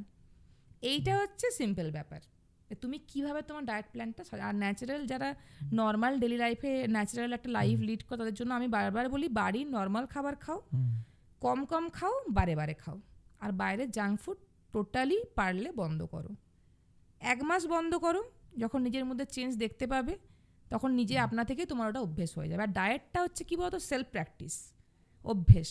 যখন আমিও প্রথম শুরু করেছিলাম, এই মাইক্রোনিউট্রিয়েন্ট, ম্যাক্রোনিউট্রিয়েন্ট জিনিসগুলো, মানে প্রোটিন, কার্ব, ফ্যাট জানতাম না, ঠিক আছে, আবার এই তোমার ধরো ফাইবার, ভিটামিন, মিনারেলস জানতাম না। প্রচণ্ড বেস্বাদ লাগতো, মানে বিরিয়ানির দোকানে পাশ দিয়ে পেরিয়ে যাচ্ছি, নাকে গন্ধ লাগছে, আর ঘরে গিয়ে আমি সবজি সেদ্ধ খাচ্ছি, মানে এটা একটা সত্যিই খুব মানে ট্র্যাজেডি। কিন্তু ওই যে বললাম, মানে তোমার পুরোটাই আছে এখানে, যে করব মানে করব, আমাকে করতে হবে, এটার উপরে কিচ্ছু নেই। কয়েক বছর ঠিক না, 1 বছর আগে আমি একজন ডায়েটিশিয়ানের সঙ্গে কথা বলে সে আমাকে কিছু সাপ্লিমেন্ট দেয়। আমি কোম্পানিটার নাম বলছি না, আমি ওটা তোমাকে অফ ক্যামেরা বলবো। তো সেখানে মাল্টিভিটামিন ছিল, আরও বিভিন্ন রকমের ট্যাবলেটস ছিল, কার্বোহাইড্রেটের একটা ব্যাপার ছিল, যে রাত্রে মানে খাবারটা তুমি যেরকম বললে যে কার্বোহাইড্রেট ডাইরেক্ট না নিয়ে ওটা জলে গুলে খেতে হতো, ওই কোম্পানিটারই প্রোডাক্ট ছিল। তো ওটা যখন আমি নিতে শুরু করি আর যখন ডায়েটে কিছু চেঞ্জেস করে, মানে এই জাঙ্ক ফুড এইগুলো টোটাল বন্ধ হয়, তখন দেখছিলাম যে আমার উইকলি আমার ওয়েটটা কমছে, আর আমার পেটটাও ধীরে ধীরে কমছে, মানে শরীর ঠিক হচ্ছে। মানে এটা কি নেওয়াটা ঠিক? মানে এইভাবে কি ওয়েট কমানো যায়, বা এইভাবে কমানোটা কি ঠিক? মানে এত যে প্রোডাক্ট আছে মার্কেটে, এত যে মানে ওয়েট, ওইগুলো খেলেই যে ওয়েট কমছে এরকম একটা ধারণা আছে সবার মধ্যেই। তো এটা কতটা ঠিক, কতটা ভুল? নেওয়াটা কতটা ঠিক, কতটা ভুল? দেখো, নেওয়াটা কতটা ঠিক কতটা ভুল যদি বলি, ব্যাপারটা খুবই কন্ট্রোভার্সিয়াল হয়ে যাবে, কারণ অনেকেই তো এগুলো দিয়ে বিজনেস করছে। তো আমি যেটা আমার তরফ থেকে বলবো, দেখো, কোনো জিনিসই কিন্তু ইনস্ট্যান্ট কিছু কাজ করে না। এবারে তুমি যতদিন ইউজ করেছো, এরকম কিছু কিছু কোম্পানির নাম জানি যারা মানে রেজাল্ট পেয়েছে, দেন সেটা অফ করে দিতে খুব বাজেভাবে সাইড এফেক্ট পেয়েছে, দেন সে জিম জয়েন করেছে। আচ্ছা, আমার ওটা বন্ধ করার পরে মানে আমার ওয়েট গেইন হয়েছে, মানে আমি যেটা ছিলাম কিন্তু ওটাই বলছি তোমাকে, খাবার দাবারও সেই রকম কন্ট্রোল করতে পারিনি, কিন্তু আমার যে ওয়েটটা ছিল মানে আমার মনে হচ্ছে তার থেকে আরো 1-2 কেজি হয়তো বেড়ে গেছে। মানে এটা কি কোনো সাইড এফেক্ট বা? হ্যাঁ, এক্ষেত্রে তোমাকে বলি, দেখো প্রথম কথা হচ্ছে তুমি যেগুলো ইউজ করেছিলে বা যারা ইউজ করে, অনেকেই ইউজ করে, এবারে তুমি যতদিন ইউজ করবে না তুমি কিন্তু হিউজ চেঞ্জ দেখতে পাবে, নিজের মধ্যে পাবে। দেন তুমি বলবে না প্রোডাক্টটা কিন্তু ভালো, আমি যে পারপাসে নিয়েছিলাম সেটা কাজ করছে, বাট হাউ লং? তুমি প্রোডাক্টটা কতদিন ধরে ইউজ করবে? এক তো মানি ইজ ফ্যাক্টর, প্রথম কথা। আর দ্বিতীয়ত দেখো, যে কোনো জিনিসই, যে কোনো সাপ্লিমেন্ট বলো যাই বলো, পুরোপুরি কিন্তু কেমিক্যাল ফ্রি হয় না, ঠিক আছে? কেমিক্যাল ফ্রি একমাত্র হয় আমার diet, clean diet, proper diet, ঠিক আছে, আর আমার এক্সারসাইজ, এটা ক্লিন, এখানে কোনো ভেজাল নেই। আমরা যতই তোমার বলো আয়ুর্বেদিক বলো, হার্বাল প্রোডাক্ট বলো, ঠিক আছে, যতদিন আমি ইউজ করব আমি চেঞ্জ দেখতে পাবো, কিন্তু প্রশ্নটা এটা আমি কতদিন ইউজ করব। তাহলে আমি যেটা সারা জীবন ধরে রাখতে পারবো, আমি যেটা আমার নর্মাল ডে টু ডে লাইফে ধরে রাখতে পারবো, আমার সেটাকেই অ্যাডাপ্ট করা উচিত। এবারে এই ক্ষেত্রে আমি যদি একটা উদাহরণ দিয়ে তোমাকে বোঝাই, ধরো অনেকে আমাকে জিজ্ঞেস করে, আচ্ছা আপনি তো বডি বিল্ডিং করেন, আপনার জিম আছে, আপনি এত হার্ড ট্রেনিং করেন, আপনি কেন কম্পিটিশন খেলছেন না? এর খুব কমন কোয়েশ্চেন আমি এখন ট্যাকেল করি। আচ্ছা, কম্পিটিশন যদি আমি খেলি, ঠিক আছে, আমার তার জন্য আমার ডায়েট আলাদা, নর্মাল লাইফ থেকে আমাকে অনেকটা আর্টিফিশিয়াল সাপ্লিমেন্টে যেতে হবে, যেটাকে আমরা অ্যাকচুয়ালি স্টেরয়েড বলি, এনহ্যান্সড বডি, ঠিক আছে, ওটা কিন্তু ন্যাচারালি হয় না, ওটা ওই কম্পিটিশনের জন্যই হয়। এইবারে ধর অনেকে বলে 6 প্যাক অ্যাপস, ছেলেদের মধ্যে ক্রেজটা আছে, ঠিক আছে, ম্যাডাম 6 প্যাক অ্যাপস দরকার। 6 প্যাক অ্যাপস বের করার জন্য আমাকে যেসব জিনিসগুলো নিতে হবে বাইরে থেকে, একটা অ্যামাউন্ট ফ্যাক্টর, তার সঙ্গে হিউজ সাইড এফেক্ট। ন্যাচারালি কিন্তু 6 প্যাক অ্যাপস বের করা টু মাচ ডিফিকাল্ট, হয়তো নেক্সট টু ইম্পসিবল। যদিও বা কারোর হয়, তারা সেটা আলাদা হয়তো ট্যালেন্টেড, যাই হোক আমি যেটা জেনারেল ওয়েতে বলছি। তো এবার তুমি ধরো নিলে কিছু বাইরে থেকে হয়তো কোনো মেডিসিন বা ড্রাগ নিলে, তোমার বডি পুরো শ্রেডেড হয়ে গেল, ঠিক আছে, তুমি 6 প্যাক অ্যাপস বের করে নিলে, এবার তুমি এটা কোথায় দেখাবে? তুমি কি গিয়ে ঝাড়গ্রামের পানমাথা মোড়ে শো করবে গেঞ্জি খুলে? করবে তো না। তাহলে আমি এবারে ওই যে 6 প্যাক অ্যাপসটা আমি বের করলাম না, ওটা কিন্তু আমি সারা জীবন ধরে রাখতে পারবো না। ওতে আমার শরীর অসুস্থ হবে, আমার শরীরের মধ্যে উইকনেস আসবে, প্লাস অনেক সাইড এফেক্ট আসবে, যেভাবে আমি ওটা প্রসেস করেছি। তাহলে আমি যদি নর্মাল লাইফে, যেটাকে আমি সারা জীবন ধরে রাখতে পারবো, আমার নাই বা 6 প্যাক অ্যাপস হলো, আমার একটা সুন্দর চেহারা হলো, যেটাকে আমি নিজেকে রিপ্রেজেন্ট করতে পারবো সবার সামনে, সবসময় নিজেকে আনড্রেস করে দেখো আমি বডি বানিয়েছি, দিস ইজ নট ফিটনেস। তোমার ফিটনেসের মধ্যেও একটা অ্যারিস্টোক্রেসি থাকবে, যে তুমি ড্রেস পরে আছো তবু তোমাকে সব পাবলিক বুঝতে পারছে না he is a fitness model বা she is a fitness model. অতএব এটা ন্যাচারাল, প্লাস তোমার বডির লংজিভিটি অনেক বেশি দিন থাকে, শরীরে কোনো সাইড এফেক্ট থাকে না। মানে তুমি বলছো যে বাইরে থেকে যেইগুলো আমি ইউজ করতাম, মানে সেগুলোতে সাইড এফেক্ট হয়? অবশ্যই সাইড এফেক্ট থাকবে, অবশ্যই থাকবে। তুমি নিজে কন্টিনিউ, তুমি বলছো ডায়েট মেনটেন হয়তো এখন হচ্ছে না, আমি তোমাকে বলে দিলাম, তুমি যদি একদম টপ নচ প্রমাণ চাও, ঠিক আছে, তুমি সাপ্লিমেন্টগুলো কন্টিনিউ ইউজ করো, তার সঙ্গে ডায়েট মেনটেন করো, হলো, তুমি দেন সাপ্লিমেন্ট স্টপ করে দাও, ডায়েট মেনটেন করো, তবু তোমার ওয়েট গেইন হবে। তবু তোমার একটা খুব টপ ব্র্যান্ডের আমি কথা যদি বলি, আমি এখানে বলছি না অন ক্যামেরা, মানে হিউজ কস্ট প্রোডাক্টগুলোর, খেলে প্রচুর পরিমাণে ফ্যাট লস হয়েছে, ওয়েট লস হয়েছে, স্লিম হয়েছে, যখনই বন্ধ করে দিয়েছে না, ওয়েট 120 কেজিতে গিয়ে ঠেকেছে, and she is now in my gym. বলছে পায়েল দিয়ে আমি এই প্রোডাক্টগুলো খেতাম, তখন আমি রেজাল্ট পেয়েছি, কিন্তু এত কস্টলি যে আমি আর টানতে পারিনি, বন্ধ করে দিতে আমার ওয়েট 3 গুণ বেড়ে গেছে। হ্যাঁ, ওটা কিন্তু ওখান থেকে বলে যে মানে যারা এই বিজনেসটা করে তারা কিন্তু বলে যে কন্টিনিউয়াস সাপ্লিমেন্ট রাখতে হবে। হ্যাঁ, কন্টিনিউ, বিকজ মানে দে আর মার্কেটিং দেয়ার প্রোডাক্টস, ঠিক আছে। এবারে দেখো তুমি একটা ব্যাপার দেখো, তার মধ্যে ওরা একটা প্রোডাক্ট দেয় কমন, তোমাকে দিচ্ছে কিনা জানি না, মিল রিপ্লেসমেন্ট পাউডার। আচ্ছা, এটা কি? মিল রিপ্লেসমেন্ট পাউডার হচ্ছে সকালে তুমি ব্রেকফাস্ট খাবে না, 1 চামচ পাউডারটা গুলে তুমি খেয়ে নেবে, হলো, রাত্রে তুমি ডিনার করবে না, তুমি জলে গুলে খেয়ে নেবে। আচ্ছা, এটা কি কোনো ইয়ার্কি? মিল রিপ্লেসমেন্ট পাউডার দিয়ে যদি আমার বডি একটা জায়গায় যেত, তা তো নর্মালি তো আমি পাতিলেবু গুলে জল খেয়ে নিতাম, ওটস খেতাম না, ফ্যাট লস হয়ে যেত। তাহলে তো আমরা এত দৌড়ঝাঁপ করতাম না জিমে গিয়ে, এত যে ফিটনেস ফ্রিক আছে, অ্যাথলিটস রয়েছে, তারা তো ওইসবই খেত, তাই না? তারা তো নিশ্চয়ই মাঠে গিয়ে ছুটতো না 1 ঘন্টা। তারা ভাবতো না অত খাটার কি আছে ভাই, এসিতে ঘুমাবো, খাবো দাবো, শুবো আর ওই গুলে খেয়ে নেবো, না আমি তার স্ট্রেডেড হয়ে যাব। কিন্তু এটা কিন্তু পুরোপুরি ঠিক না। ন্যাচারাল থাকো, মানে be natural and be healthy. আমি সবসময় এটাই বলি যে ফিটনেস মানে হচ্ছে ভালো থাকা, সুস্থ থাকা আর ভালো খাওয়া দাওয়া। যে বডি বিল্ডিং করতে হবে, ফিটনেস মানে যে আমাকে বডি বিল্ডিংয়ের স্টেজ খেলতে হবে, আমাকে মেডেল হাসিল করতে হবে, এটাও নয়। ফিটনেস মানে হ্যাঁ আমি সুস্থ আছি, ভালো আছি, আর আমাকে দেখে একটা অ্যাপিয়ারেন্স থাকে যে মানুষ দেখে স্বাভাবিক, তোমার একটা পাবলিক রিয়াকশন তো দরকার। যেমন ধরো আমি জিমের আমি যদি ওনার হতাম, আমার বডি এরকম না রাখলেও চলতো, কিন্তু যেহেতু আমি একজন ট্রেনার, তো আমাকে দেখে তো আরও 10টা মেয়ে ইনফ্লুয়েন্সড হবে। তো আমার গেট আপ, আমার প্রেজেন্টেশন, আমার অ্যাপিয়ারেন্স কিন্তু সেরকমই হতে হবে। যে মানে বলে না, মানে তোমার well done is better than well said. মানে তোমার কাজই তোমার কিন্তু প্রমাণ, তোমার কথা নয়। তুমি যখন গিয়ে দাঁড়াবে, ঠিক আছে, পাবলিকের মাঝে, তারা বুঝেই যাবে যে তুমি কোন লাইনে আছো। ওই জন্যই বলবো যে মানে ফিটনেসটা মানে তোমার কেন, তোমার আমার ইভেন সবার জন্য খুব প্রয়োজন। তোমার জিমে যেসব মেয়েরা আসে মানে ট্রেনিংয়ের জন্য বা ওয়েট লসের জন্য, মানে তাদের অ্যাকচুয়ালি মাইন্ডসেটটা কী থাকে? মানে তোমাকে দেখে কেউ ইন্সপায়ার হয়ে এসছে এরকম কি? তুমি মানে পার্সেন্টেজটা কোনটাতে এখনো বেশি? মানে তোমাকে দেখে ইন্সপায়ার হয়ে কোনো মেয়ে এখনো মানে চেষ্টা করেছে যে তোমার মতো ফিটনেস তৈরি করবে বা কিছু, নাকি একদম ছিপছিপে টোন বডিটাই এখন বেশিরভাগ চায়? এখন যেটা ধরো আমার 1 ইয়ার জিমটা হলো, আমি যেটা দেখেছি, আমার ফেস ভ্যালু তো অবশ্যই একটা ব্র্যান্ড ঝাড়গ্রামে, ঠিক আছে? কারণ একজন ওই একটু আগে বললাম না যে অনেকেই ফিমেল ট্রেনার পছন্দ করে, এবার সোশ্যাল মিডিয়ার থ্রু দিয়ে এখন সবাইকে চেনে কম বেশি। তো এবার আমাকেও 80% থেকে 90% মানুষ অলরেডি চিনতো, তার জন্য আমার ঝাড়গ্রামের জিমটা ওপেন করা। যেহেতু এখানে আমার পরিচিতি লেভেলটা বেশি, দেন তাহলে এখানেই ওপেন করলে বেটার হবে, কারণ মেয়েরা একটা সে কমফোর্ট জোনটা পাবে। এবারে অবশ্যই দেখে তো এসেইছে বা মোটিভেটেড হয়েও এসেছে।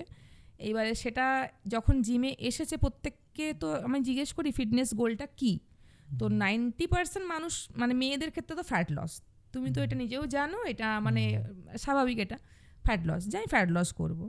ফ্যাট লসের পরে যখন মানে তারা ওটাতেই খুশি থাকে যে হ্যাঁ ফ্যাট লস হয়েছে, ও জিমটাকে কিন্তু ভালোবাসে আর রোজ করে ও ডেডিকেশন দিয়ে। অনেকের তখন আবার মাইন্ডটা এভাবে সুইচ করে যে আমি টোন্ড বডি বানাবো।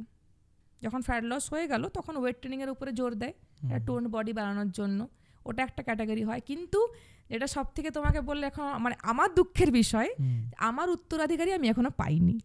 তুমি যদি বলে কীরকমভাবে, এই কেউ বডি বিল্ডিং, যে অ্যাটলিস্ট একটা মেয়ে তো থাক যে আমার মতো বডি বিল্ডিং করবে, মানে তার সাথে মানে ওয়ার্কআউট করেও ভালো লাগা, বা হ্যাঁ যে আমি কাউকে তৈরি করতে আমার মতো পেরেছি। কিন্তু বডি বিল্ডিংয়ে এখনো পর্যন্ত মানে কোনো মেয়ে ইন্টারেস্টেড নয়। যারা করে তাদের মনেই ভয়টা কাজ করে যে আমার তোমার মতো না বডি হয়ে যায়, পায়েলের মতো যেন না বডি হয়ে যায়।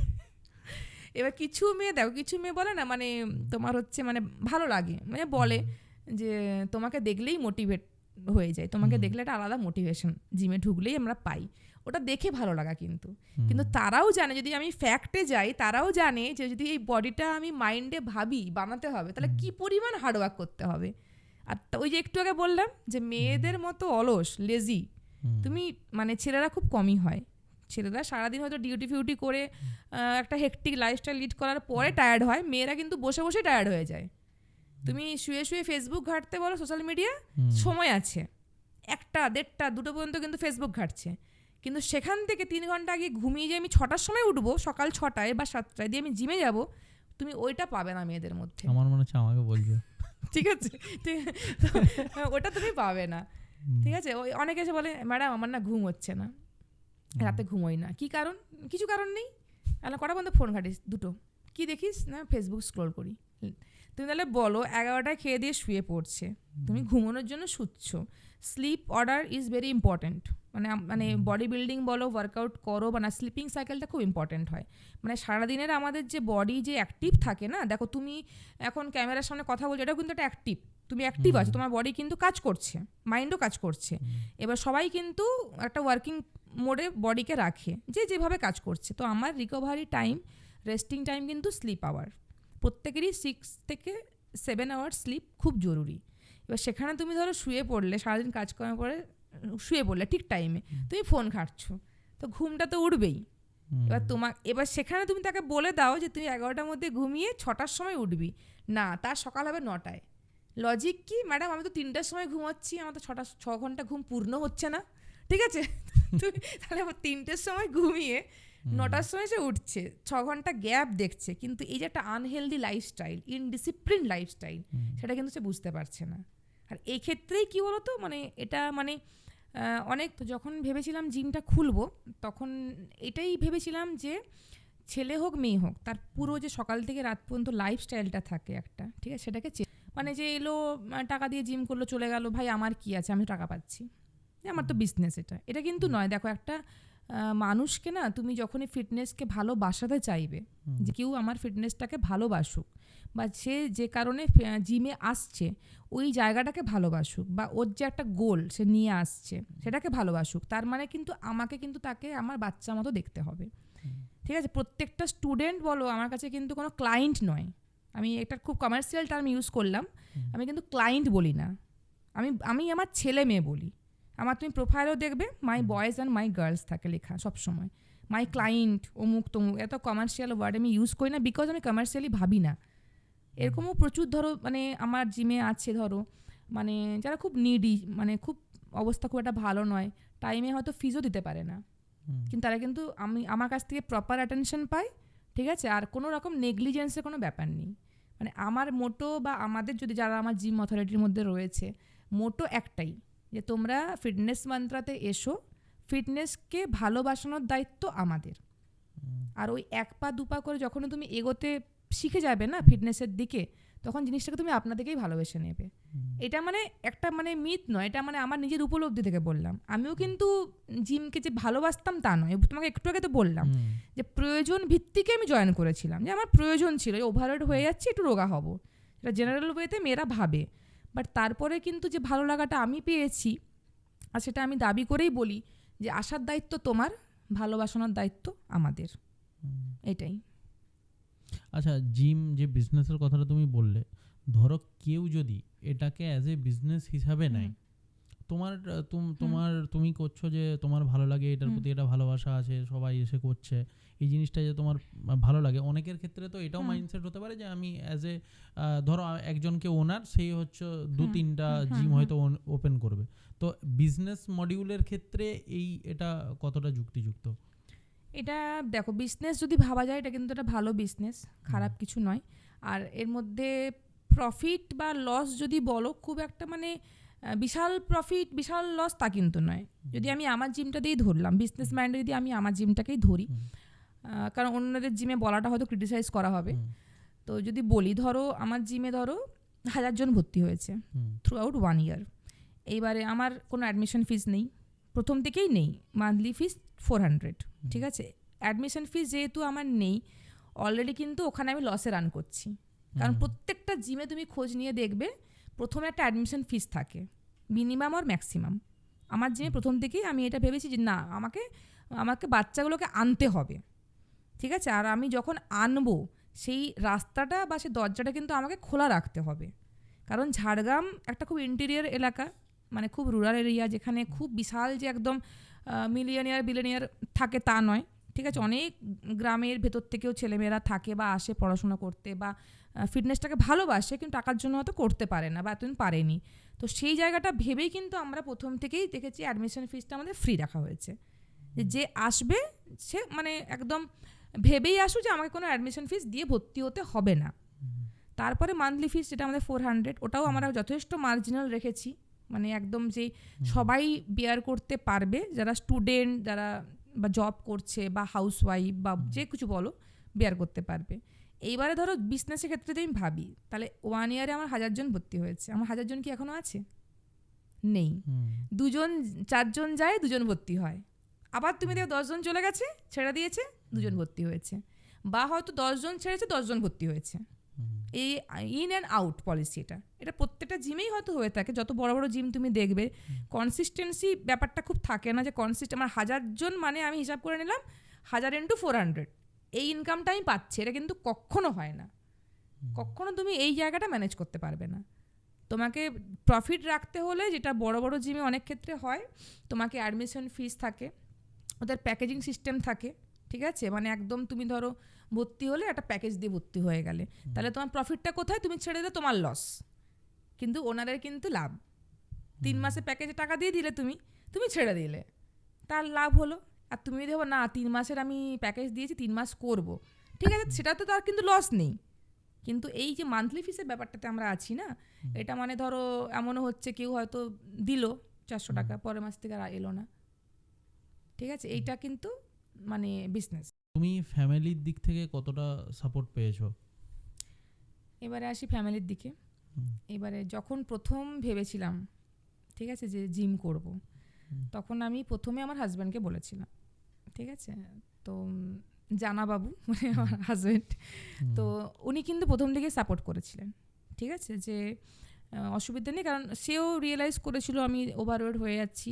দেখো ওভারওয়েট মানে এমনটা নয় যে, এমন এখানে একটা কথা রিলেট করি, অনেক ক্ষেত্রে এমন হয় দেখবে একটা মেয়ে প্রথমে ধরো সুন্দর স্লিম টিম ছিল, তারপরে ওভারওয়েট হয়ে গেল, তার হাজব্যান্ড তাকে অনেক টিজ বা টন করে, তুমি দিন দিন মোটা হয়ে যাচ্ছ বা মোটি হয়ে যাচ্ছ, হাতির মতো হয়ে যাচ্ছ, এগুলো জেনারেলি হয়ে থাকে। আমি কিন্তু এরকম কোনো মানে সোসাইটি থেকে বা আমার হাজব্যান্ডের তরফ থেকে পাইনি, ঠিক আছে, নিজের মনের মধ্যেই বললাম, সেলফ মোটিভেটেড হয়েছিলাম, নিজেকে আয়নায় যখন দেখতাম দেখতে বাজে লাগতো যে না এরকম তো আমি ছিলাম না, দিন দিন তো প্রবলেম শরীরের মধ্যে বাড়বে, তো এরকম থেকে লাভ নেই, ঠিক আছে, অতএব আমাকে সুস্থ থাকতে হবে, নিজের মেয়েকে মানুষ করতে হলেও কিন্তু আমাকে ফিট অ্যান্ড ফাইন থাকতে হবে, তবে আমি এই জ্ঞানটা মেয়েকেও দিতে পারবো যে মানে তোমাকেও কিন্তু সুস্থ এবং ভালো থাকতে হবে এইভাবে। তখন আমি আমার হাজব্যান্ডকেই প্রথমে বলেছিলাম, তো উনি সাপোর্ট করেছিলেন যে কোনো অসুবিধে নেই, তো আমি তারপরে জিম জয়েন করি।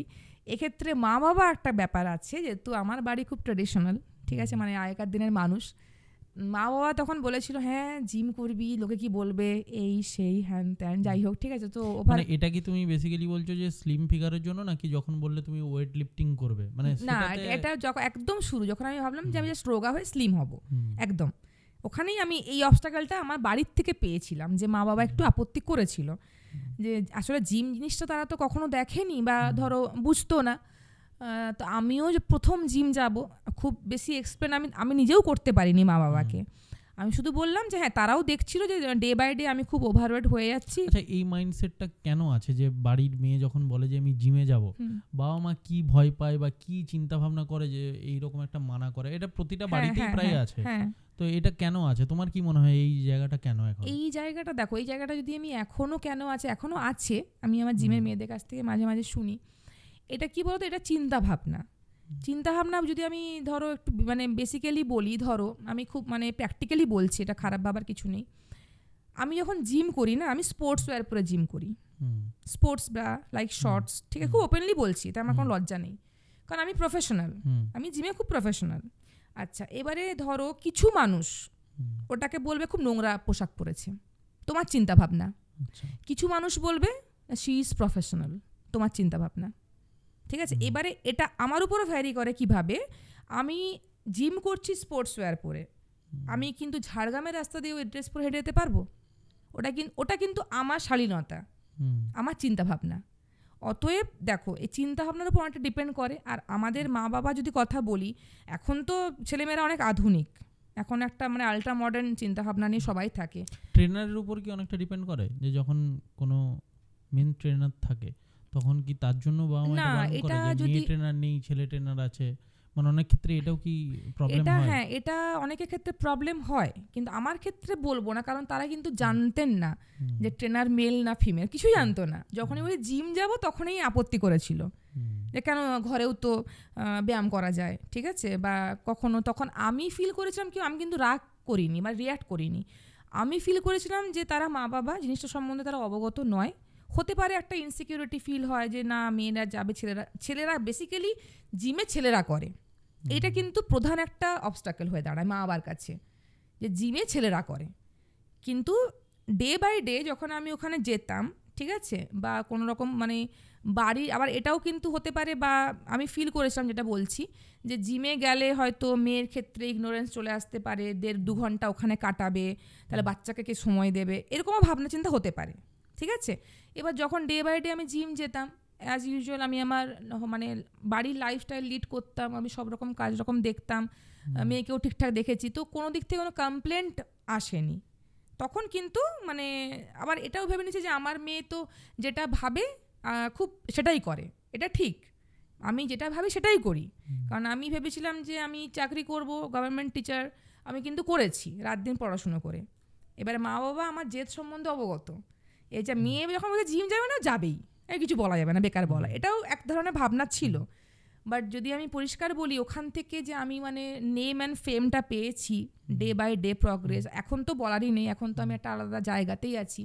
মানে আমার বাবা মা মানে দে আর প্রাউড। মানে এখন সত্যি কথা বলতে, যখন প্রথম ওয়েট লিফটিংটা শুরু করলে তখন কি রিঅ্যাকশন ছিল? ওয়েট লিফটিং যখন শুরু করি তখন আমার হাজব্যান্ডের ফার্স্ট রিয়াকশানটা বলি, ঠিক আছে, এত ওয়েট তুলবে না, ছেলেদের মতো বডি হয়ে যাবে বা হয়ে যাচ্ছে, সামথিং লাইক দ্যাট, ঠিক আছে। তখন ভাবলাম হ্যাঁ বর যখন বলছে তাহলে হয়তো হচ্ছে, একটু কমিয়ে দিলাম, ঠিক আছে। এবার বাড়ির যে রিয়াকশানটা ছিল, কি বড় বড় হাত হয়ে যাচ্ছে, কি করছিস জিমে গিয়ে। এবারে এই যে টার্মটা বডি বিল্ডিং বলো বা মাসেল বিল্ডিং বলো, এই টার্মটা বাবা মাকে বুঝিয়ে লাভ নেই। বাবা মাকে আমি তখন বোঝালাম যে আমি কম্পিটিশন খেলবো, আজ নয় কাল খেলবো, হ্যাঁ এটা আমি খেলবোই, মাথায় রেখেছি। যদি আমার হাজব্যান্ড পারমিশন দেয়, ওই আমাকে এখন পর্যন্ত আটকে রেখেছে, যাই হোক, ঠিক আছে। তো বডি বিল্ডিং খেলবো, এই যে বডি বিল্ডিং খেলবো এইটাতে কিন্তু তারপর থেকে কিছু বলে না, যে না একটা যে গোল আছে ভেবেছে মানে ও করবে, ঠিক আছে, অতএব করতে হবে। এবারে স্কুলের কি রিঅ্যাকশন ছিল? মানে অ্যাকচুয়ালি আমরা ম্যাডাম দিকে কখনো এইভাবে দেখিনি, মানে বডি বিল্ডিং বা কিছু, আমরা সবসময় স্লিমেই দেখেছি। এবারে হঠাৎ করে তোমার স্কুলের কি রিঅ্যাকশন? স্কুলের রিঅ্যাকশন যদি বলি, আমি সব থেকে আমার বেস্ট রিঅ্যাকশন বলো বা কমপ্লিমেন্ট বলো, আমি এইচএসের ডিউটি দিতে গেছি, ইনভিজিলেটর, ঠিক আছে, আমাদের ওখানে হাই স্কুলে। তো আমার যারা যেখানে যে রুমে মেয়েরা বসেছে সেখানে আমার গার্ড পড়েছে। এইবারে তখন শীতকালটা কমে এসেছিলো, তো ওটা মানে নর্মাল যেরকম কুর্তি পরে যায়, একটা স্লিভলেস জ্যাকেট পরে গেলাম, এভাবে হয়তো আমি গার্ড দিচ্ছি, ঠিক আছে। মেয়েগুলো বলছে, একজন মেয়ে উঠে রান্না বলছে, ম্যাডাম আমি কি জিজ্ঞেস করতে পারি আপনাকে? আমি বলছি হ্যাঁ। আপনি কি বডি বিল্ডিং করেন? আমি বলছি হ্যাঁ করি। কেন বলতো? আপনাকে দেখেই বোঝা যাচ্ছে, আপনার হাঁটা দেখে, ঠিক আছে। আমি আরে আই ওয়াজ সারপ্রাইজড। মানে এই যে একটু আগে তোমাকে বললাম না যে তোমার অ্যাপিয়ারেন্স, তোমার অ্যাটিটিউড বলেই দেবে তুমি কি। আমি কিন্তু নর্মালি এরকমভাবে হয়তো হ্যাঁ বাইসেপটা হয়তো আমার একটু ফুলেছিল, এরকম নর্মালদের থেকে এরকম আমি জাস্ট নর্মালি হাঁটছি, তাকাচ্ছি, গার্ড দিচ্ছি, ঠিক আছে, টুকলি করছি, দেখছি। এখানে তোমার একটা অ্যাপিয়ারেন্স ম্যাটার করে। তুমি যখনই ধরো একটা মানে ফিটনেস মডেল হবে না, দেবে মানে সে তুমি ছেলে বলো মেয়ে বলো, ওদের একটা অ্যাটিটিউড মানে একটা ওয়াকিং, একটা অ্যাপিয়ারেন্স তুমি বুঝেই যাবে। তুমি নর্মাল মেয়েদের হাঁটার সাথে আমার হাঁটা কিন্তু মেলাতে পারবে না। নর্মাল যে মেয়ে, এটা কি অটোমেটিক্যালি? হ্যাঁ অটোমেটিক্যালি তোমার মধ্যে হবে। তোমার যখন একটা বডি অ্যানাটমি চেঞ্জ হবে, তোমার সব কিছু চেঞ্জ হবে। কথা বলার স্টাইল বলো, তোমার অ্যাটিটিউড বলো, তোমার কমিউনিকেশন স্কিল বলো, তোমার অ্যাপিয়ারেন্স বলো, সব কিছু। মানে আমি যখনই ধরো ওই যে মানে মেনলি বলছি, আমি যে জায়গায় যাই, কোনো পার্লার যাই বা হয়তো যে বললাম গার্ড দিতে গেছি, ঠিক আছে, একটা হাই স্কুল বড়, আমি যখনই যাই সত্যি কথা বলতে আমার দিকে ছেলেরার থেকে মেয়েরা বেশি তাকিয়ে থাকে। মানে আমার নিজের লজ্জা লাগে হয়তো, ঠিক আছে, কিন্তু মানে আমি যখন কোনো শপিং করতে যাই, মেলাতে যাই, ঠিক আছে, ভয় পায় কেউ দেখে? না ভয় পায় না, কারণ এই কারণে ভয় পায় না, কারণ আমার ফেসটা তো মানে সেই এক্সপ্রেশনটা একটু মানে দাঁত দেখানো আর কি, বুঝতে পারছো তো, মানে সবসময় আমি হাসি খুশি থাকি, একটু মানে বিন্দাস লাইফ লিড করা, কোনো রকম মানে ডিপ্রেশন, ফ্রাস্ট্রেশন। কখনো হয়তো তর্কে বিতর্কে কোনো জায়গায় কোনো কিছু হয়তো মানে যুক্তি তর্ক কিছু করছো? এখনো পর্যন্ত তো হয়নি। হ্যাঁ আমার স্কুলে এটা হয় মেনলি, একটু ধমক দিয়ে দিলে একটু বেশি ভয় পেয়ে যায়। তো যখন আমি ওটা রিয়েলাইজ করলাম বদমাশি করছে, ধমক দিচ্ছে, একদম সেই একদম জড়সড়ো হয়ে যাচ্ছে ব্যাপারটা, এই হয়তো হার্ট ফেল করে যাবে এরকম ব্যাপার, তারপর থেকে আমি ওটা কিন্তু কমিয়ে দিয়েছি অনেকটাই।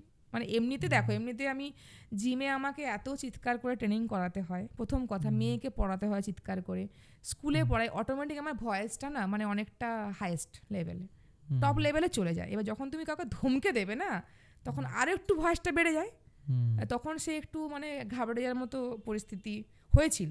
তারপরে থেকে মোটামুটি কন্ট্রোল, ওটা যে না ভয় দেখানো যাবে না, যতটা হয় ঠিকঠাক। ওকে, মানে এখন তোমার কি আরেকটা কোশ্চেন যেটা ধরো মানে ইন্ডিয়াতে এখন মানে তোমার মতো ফিটনেস বা মহিলাদের এইরকম যে বডি ফিটনেস মানে এইরকম কতজন আছে? খুব রেয়ার আই থিঙ্ক, মানে আমি দেখিনি। হ্যাঁ, এখন বডি বিল্ডিং বলতে গেলে মানে তুমি আমার পরিচিতর মধ্যে আমি তোমাকেই দেখেছি, যেহেতু তুমি ফেসবুকে আমার হ্যাঁ, আমার হ্যাঁ, সঙ্গে হ্যাঁ, সোশ্যাল হ্যাঁ, মিডিয়া হ্যাঁ। অনেক দিন ধরেই আছো, তো ফ্রেন্ডে তো আমি তোমাকেই দেখেছি, মানে আমি কিন্তু আর আমার ফ্রেন্ড লিস্টে আর কেউ নেই। দেখো মেয়েদের ক্ষেত্রে বডি বিল্ডিংটা খুব কমই করে, কম মানে অনেকে তুমি দেখবে অ্যাথলিট রয়েছে, ফিমেল অ্যাথলিট রয়েছে, বা যারা পাওয়ার লিফটিং করে, এটা একটা আলাদা ক্যাটাগরি, ঠিক আছে? আর বডি বিল্ডিং একটা আলাদা ক্যাটাগরি। এবারে বডি বিল্ডিং করাটা একটু যে বললাম, মানে তোমার সত্যি কথাই বিশ্বাস করো 24 ঘন্টা তোমাকে মেনটেন করতে হবে। তুমি যদি ভাবো বা আমি যদি তোমাকে বলি যে 2 ঘন্টা জিম করলাম, বাকি টুকটাক তোমাকে ডায়েট যেটা বললাম তাতেই হয় না। মানে সকাল থেকে তুমি কি খাচ্ছ রাত্রে শোয়ার আগে পর্যন্ত ইম্পর্টেন্ট। ইকুয়ালি তোমার ওয়ার্কআউটের ইন্টেন্সিটি খুব ইম্পর্টেন্ট, তুমি কোন ইন্টেন্সে ওয়ার্কআউট করছো, ঠিক আছে? আর তৃতীয়ত তোমার ঘুম, স্লিপিং সাইকেল। তা তোমার তাহলে সারাদিনের মধ্যে ঘুম থেকে ওঠা থেকে ঘুমোতে যাওয়া পর্যন্ত 24 ঘন্টাকে ওই ছকে বেঁধে মেনটেন করা মানে একটু ডিফিকাল্ট। এবার আমার প্রথম প্রচণ্ড অসুবিধে হতো সত্যি কথা বলতে, মানে সেই 12টা বাজলেই শুয়ে পড়তে হবে, সবসময় তো এরকম নাও হতে পারে, কিন্তু করতে হবে। তো এখন সেটা পুরো অ্যাডাপ্টেড হয়ে গেছে আমার, মানে আমি একদম ইউজ টু হয়ে গেছি। মানে আমার সেই 12টার সময় ঘুমও পেয়ে যায়, ঘুমিয়ে গেলে আমি পুরো মরা হয়ে যাই। এখান থেকে ওখানে ফেলে দিলেও আমি বুঝতে পারবো না। আবার সকাল 7টায় ঘুম ভেঙে যায়, আবার অ্যাজ ইউজুয়াল লাইফ চলতে থাকে। প্রপার খাওয়ার টাইম আর প্রপার ঘুমানোর টাইম কোনটা? আমি যখন করছিলাম ডায়েটে ছিলাম বা আমি যখন মেনটেনে ছিলাম, তখন আমাকে বলতো যে 7:30টার পরে 8টার মধ্যে খেয়ে নিতে, আর সম্ভবত 10টা বা 9টা 10:30, থেকে, হ্যাঁ 9:30 থেকে 10টার মধ্যে ঘুমিয়ে যেতে। তোমার কিন্তু দেখো এটা আমরা সকালে প্রতিটা মিলের কিন্তু একটা ফিক্সড টাইম, প্রপার টাইম থাকে।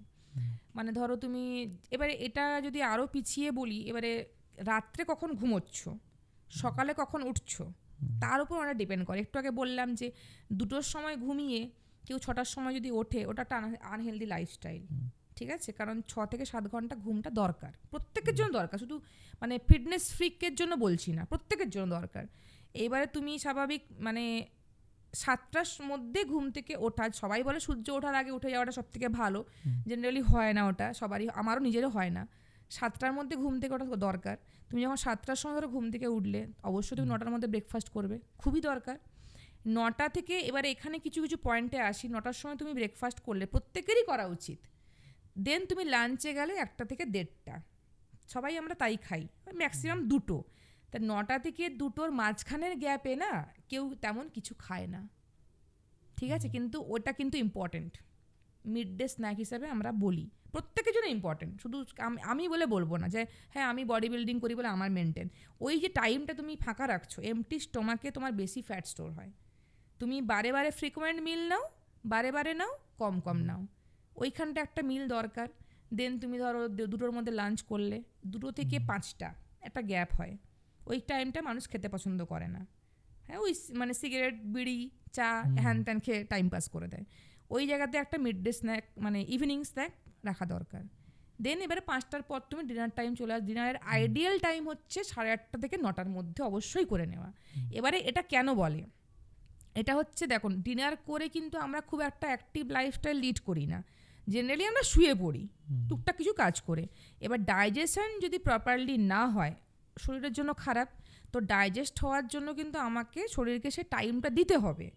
9টার মধ্যে তুমি ডিনার করে নাও, দেন তোমার শুতে করতে 10:30, ধরো ম্যাক্সিমাম 10টা ধরলাম, ঠিক আছে? 10টা থেকে 10:30টার মধ্যে, তার মধ্যে খাবারটা ডাইজেস্ট হওয়ার টাইম পায়। এবার যখন তুমি 10:30টার দিকে শুয়ে পড়বে, 11টার মধ্যে ঘুমিয়ে গেলে, অটোমেটিক্যালি তোমার ঘুম কিন্তু 6টার সময় ভেঙে যাবে। কারণ কেউ 8 থেকে 10 ঘন্টা ঘুমোতে পারে না, ঘুমোনো উচিত নয়। কিন্তু তুমি ওই যে বললাম মানে একদম স্লিপিং সাইকেল থেকে শুরু করলে তোমার পরের দিনটা ওয়েল মেনটেন থাকে। আমি যদি একদিন ধরো 3টের সময় ঘুমিয়ে যাই, ঠিক আছে, পরের দিন তাহলে আমার উঠে 10টা বেজে যাবে। তো 10টা ওঠা মানে আমার পুরো দিনের সব কিছু এলোমেলো হয়ে গেল। তারপর এটাকে সাজিয়ে রাখা এত বছর, মানে এটা বেশি মানে কষ্টকর। এখন তো ওটা হ্যাবিট হয়ে গেছে আমার। আচ্ছা, তুমি কি মনে করো যে তুমি যে টাইপের ফিটনেস ক্যারি করো, মানে মেয়েদের কি বেশি পরিমাণে এইরকম ফিটনেসে আসা উচিত? মেয়েদের ক্ষেত্রে আমি বলবো, দেখো একটা প্রথম কথা, আমি এসেছি কারণ আমার লাইফ সেটেলড, আমার কেরিয়ারে আমি এস্টাবলিশড, হুম, ঠিক আছে। দেন আমার বিয়ে হয়েছে, ঠিক আছে, আমার একটা বেবি আছে। তো অতএব আমার এখন মানে আপকামিং ড্রিম ফিউচার একটাই ফিটনেস। কিন্তু দেখো মেয়েদের ক্ষেত্রে বডি বিল্ডিংয়ে আসার আগে অনেক কিছু সেট করতে হয়। প্রথম কথা তার নিজস্ব কেরিয়ার থাকে, কেরিয়ারে ফোকাস করতে হয়। কেউ কেউ এরকম ফিমেলও আছে যেটা মানে আমারও পরিচিত বাইরে এখানকার নয়, যারা এটাই কিন্তু প্রফেশন, বডি বিল্ডিংটাই প্রফেশন অ্যান্ড প্যাশন, এটাই কেরিয়ার। সেসব তো আলাদা, ওটা আমি মানে জেনারেল মেয়েদের জন্যই বলছি। এখন একটা নিজস্ব কেরিয়ার থাকে, সেখানে ফোকাস করতে হয়। আচ্ছা, সেকেন্ডলি তার একটা ম্যারিড লাইফের ব্যাপার থাকে। বডি বিল্ডিং করলে বিয়ের আগে, বাচ্চা হওয়ার আগে জেনারেল ফিটনেস ঠিক আছে, ইটস ওকে ফাইন, কিন্তু বডি বিল্ডিংয়ে আমাদের কিছু অ্যাড অন সাপ্লিমেন্ট অনেক থাকে, ঠিক আছে। এবারে সেই ক্ষেত্রে আমি বলবো যে একটা কেরিয়ারে এস্টাবলিশড হোক, একটা ভালো ছেলে দেখে বিয়ে হোক, একটা বেবি হয়ে যাক, দেন তারপরে সে যেতেই না পারে। হলে কি প্রবলেম হয়? প্রবলেম হলেও হতে পারে মেডিকেলি। এবারে এটা আমি যদি মেডিকেলি কেন বলছি, প্রত্যেকের বডির কিন্তু ইন্টারনাল সিস্টেম কাজ করে আলাদাভাবে। আমার ধরো বডি, এবারে বডি অ্যানাটমি আলাদা, আচ্ছা, হরমোনের প্রোডাকশন সিস্টেম আলাদা, ঠিক আছে। প্রত্যেকের ভিতরের কিন্তু ইন্টারনাল সিস্টেমের ওয়ার্কিং মোড আলাদা। এবারে কোন সাপ্লিমেন্টে কী রিয়াকশন করবে ওটা কিন্তু কেউ বলতে পারবে না। এবার যেহেতু কি বললাম, মানে আমি জেনারেল ফিটনেসটা আলাদা, আর বডি বিল্ডিং করলে কিন্তু ওই যে বললাম তোমার ডায়েট বলো, ঠিক আছে, এক্সেসিভ অ্যাড অন সাপ্লিমেন্ট থাকে, নিতে হয় আমাদের ওটা। মানে একটা সাপ্লিমেন্ট তোমাকে এনার্জি প্রোভাইড করবে, একটা সাপ্লিমেন্ট তোমাকে মানে ডিউরিং ওয়ার্কআউট তোমার মধ্যে ফ্যাটিক নিয়ে আসবে না, তোমাকে প্রচুর স্ট্যামিনা দেবে। একটা সাপ্লিমেন্ট তোমার প্রোটিনের রিকোয়ারমেন্ট ফুলফিল করবে, একটা সাপ্লিমেন্ট তোমার মধ্যে গেইনস বাড়াবে, ভলিউম বাড়াবে। এরকম তো প্রতিটা পারপাসে সাপ্লিমেন্ট থাকে। সেগুলো অনেক ক্ষেত্রে কিন্তু মানে মেডিকেলি কিন্তু বডিকে হ্যাম্পার করতে পারে। আমি কিন্তু আগে কিন্তু কখনোই মানে ভাবতাম, যতই ফিটনেস ফ্রিক হতাম না কেন, আমি কিন্তু আমার লাইফ দিয়ে যদি ভাবি, আমি কিন্তু ভাবতাম না, ভাবিও নি। ভেবেছি কখন বডি বিল্ডিং যে না আমি আর কোনো ইস্যু নেব না, আমার কোনো রকম আমি কোনো কনসিভের মধ্যে আর নেই, আমার প্রফেশনাল লাইফ সেটেলড, আমার মেয়ে একটা আছে, both we are in job, ঠিক আছে। আমার আর কোনো কিন্তু ফোকাসের জায়গা নেই, হ্যাম্পার হওয়ার জায়গা নেই, ঠিক আছে। কিন্তু তবু যে বলবো যে আমি বডি বিল্ডিং 1 ইয়ার করছি, আমার বডিতে কোনো রকম সাইড এফেক্ট বা কোনো প্রবলেম হয়েছে, এটা কিন্তু নয়, এখনও পর্যন্ত নয়। এবারে আমার বডিতে হয়তো শ্যুট করে গেছে, হয় না, তুমি দেখবে আমি 1 গ্লাস দুধ খাচ্ছি, আমার গ্যাস হচ্ছে না, তুমি 1 গ্লাস দুধ খাচ্ছ, গ্যাস হয়ে যাচ্ছে, ল্যাকটোজ ইনটলারেন্স, ঠিক আছে। এবার তুমিও জানতে না তোমার দুধের প্রবলেম, আমিও জানতাম না তোমার দুধের প্রবলেম, দুজনে কিন্তু ধরো বডি একই জিনিস, ঠিক আছে, কিন্তু এই ক্ষেত্রে এটা কিন্তু হয়ে যায়। তখন তুমি যখন প্রবলেমটা হলো, তুমি বুঝলে যে না আমার ল্যাকটোজের প্রবলেম আছে, তাহলে আমার ডেয়ারি প্রোডাক্ট খাওয়া যাবে না। তার আগে কিন্তু তুমি বুঝতে পারোনি, কখনো খাওনি বলে বুঝতে পারোনি। এবারে হয়তো বডি বিল্ডিং কোনো মেয়ে করতে চাইছে, করতেই পারে, কোনো প্রবলেম নেই, কখনো যদি হয়তো প্রবলেম হয়ে গেল, তখন কিন্তু তাকে সেই জায়গাতে স্টপ করতে হবে। ওই জন্য আমি বরাবরই এটাই বলবো জেনারেল যারা মানে মেয়ে আছে, সাধারণ মেয়েদের, যে একটা লাইফের পর আর একটা লাইফ নিয়ে ভাবা উচিত। মানে এটা তো দেখো, এটা অনেকে আছে মানে বডি বিল্ডিং ছোটো থেকেই করছে, ওটাই তাদের প্যাশান, প্রফেশন। এবার তারা বিয়েও করছে তাদের সে বডি বিল্ডার ছেলেকে, তারই প্রফেশনাল লাইনে, সেই জিনিসটা তো আলাদা। কিন্তু আমি যদি ধরো মানে নর্মাল ধরো মধ্যবিত্ত বাড়ির মেয়েদের কথা বলি, তাদের কিন্তু মা বাবারও একটা স্বপ্ন থাকে মেয়েকে নিয়ে, আর মেয়েরও নিজস্ব স্বপ্ন থাকে, সেগুলো পূরণ হোক না। তারপরে তো বডি বিল্ডিংয়ের রাস্তা, মানে সেই 50 বছর বয়সেও বডি বিল্ডিং করা যায়, কোনো অসুবিধা নেই এক্ষেত্রে। রিসেন্টলি একটা ভিডিও দেখছিলাম, একজন ইউটিউবার, আর সে বডি বিল্ডিংও করে, একটা কম্পিটিশনে গেছে, সেখানে বলছে যে 8-10 ঘন্টা সে জল না খেয়ে আছে। মানে এটা কেন হয়? মানে 8-10 ঘন্টা জল না খেয়ে থাকার কারণটা কি? মানে কম্পিটিশনে স্টেজে ওঠার আগে যখন কম্পিটিশন লেট হয়েছে টাইমিংটা, তখন সে 8-10 ঘন্টা বলছে আমি জল না খেয়েছিলাম। তো এটার কারণটা কি? এটা কিভাবে এফেক্ট হয় বা এটার মানে যুক্তি কি? দেখো, কম্পিটিশনের আগে ওয়াটার কাট বলে একটা ব্যাপার থাকে, ঠিক আছে। বডিতে এই যে আমার ধরো এখন যে তুমি ভলিউমটা দেখছো, ঠিক আছে, মানে একটা যে মানে ভলিউম থাকে বডির, ওটা কিন্তু আমার মধ্যে কিন্তু পুরোটা যে মাসেল তা নয়, ওয়াটারও ধরা আছে, ওয়াটার হোল্ড করা আছে। এবার কম্পিটিশনের ক্ষেত্রে তোমাকে একটু আগে যেটা বললাম যে শ্রেডেড হতে হয়, ঠিক আছে, তোমার একটা শ্রেডিংয়ের ব্যাপার থাকে, ওখানে তোমাকে ওয়াটার লস করতে হয়, মানে তোমার ওখানে ওয়াটার খাওয়া যাবে না। ওয়াটার খেলে বডিতে স্বাভাবিক একটা ওয়াটার হোল্ড করবে। সেক্ষেত্রে কম্পিটিশনে শুধু ওয়াটার নয়, তোমার সেক্ষেত্রে মানে কার্বোহাইড্রেটও কাট করতে। একটু আগে বললাম একটা ব্যাপার না, যে দেখো কম্পিটিশন খেলা, যারা বডি বিল্ডিং কম্পিটিশন খেলে তাদের কিন্তু সব কিছু আলাদা, ডায়েট, লাইফস্টাইল আর হচ্ছে সাপ্লিমেন্ট, ঠিক আছে, এভরিথিং আলাদা। আমি এখন ফিটনেস মডেল হিসেবে কাজ করছি, আমার সব কিছু ফিটনেস মডেল হিসেবে, মানে আমি মানুষকে ইনফ্লুয়েন্স করতে কাজ করছি। যখন আমি সুইচ করে যাবো যে আমি কম্পিটিশন খেলবো, ঠিক আছে, তখন কিন্তু আমার ওয়ার্কিং মোড বলো, আমার খাওয়া দাওয়া বলো, আমার লাইফস্টাইল বলো, আর আমার তোমার বাকি যা কিছু সাপ্লিমেন্ট সব কিন্তু চেঞ্জ হয়ে যাবে। ওই 2 ঘন্টা ধরলাম স্টেজ হয় ম্যাক্সিমাম, 2 ঘন্টার জন্য 2 মাস যা যা করতে হয়, যা যা নিতে হয় তোমার, মানে একটা মেয়ের দিক থেকে আমি যদি বলি, ছেলেদের কথা বাড়িয়ে দিলাম, একটা মেয়ের ক্ষেত্রে খুবই প্রবলেমেটিক। ওই যে ধরো ওয়াটার কাট করছে, ওয়াটার কাট করা মানে বডিকে আরও শোকানো, ড্রাই করা। ও তো বলছিল যে আমি আরেকটু হলে মরে যেতাম।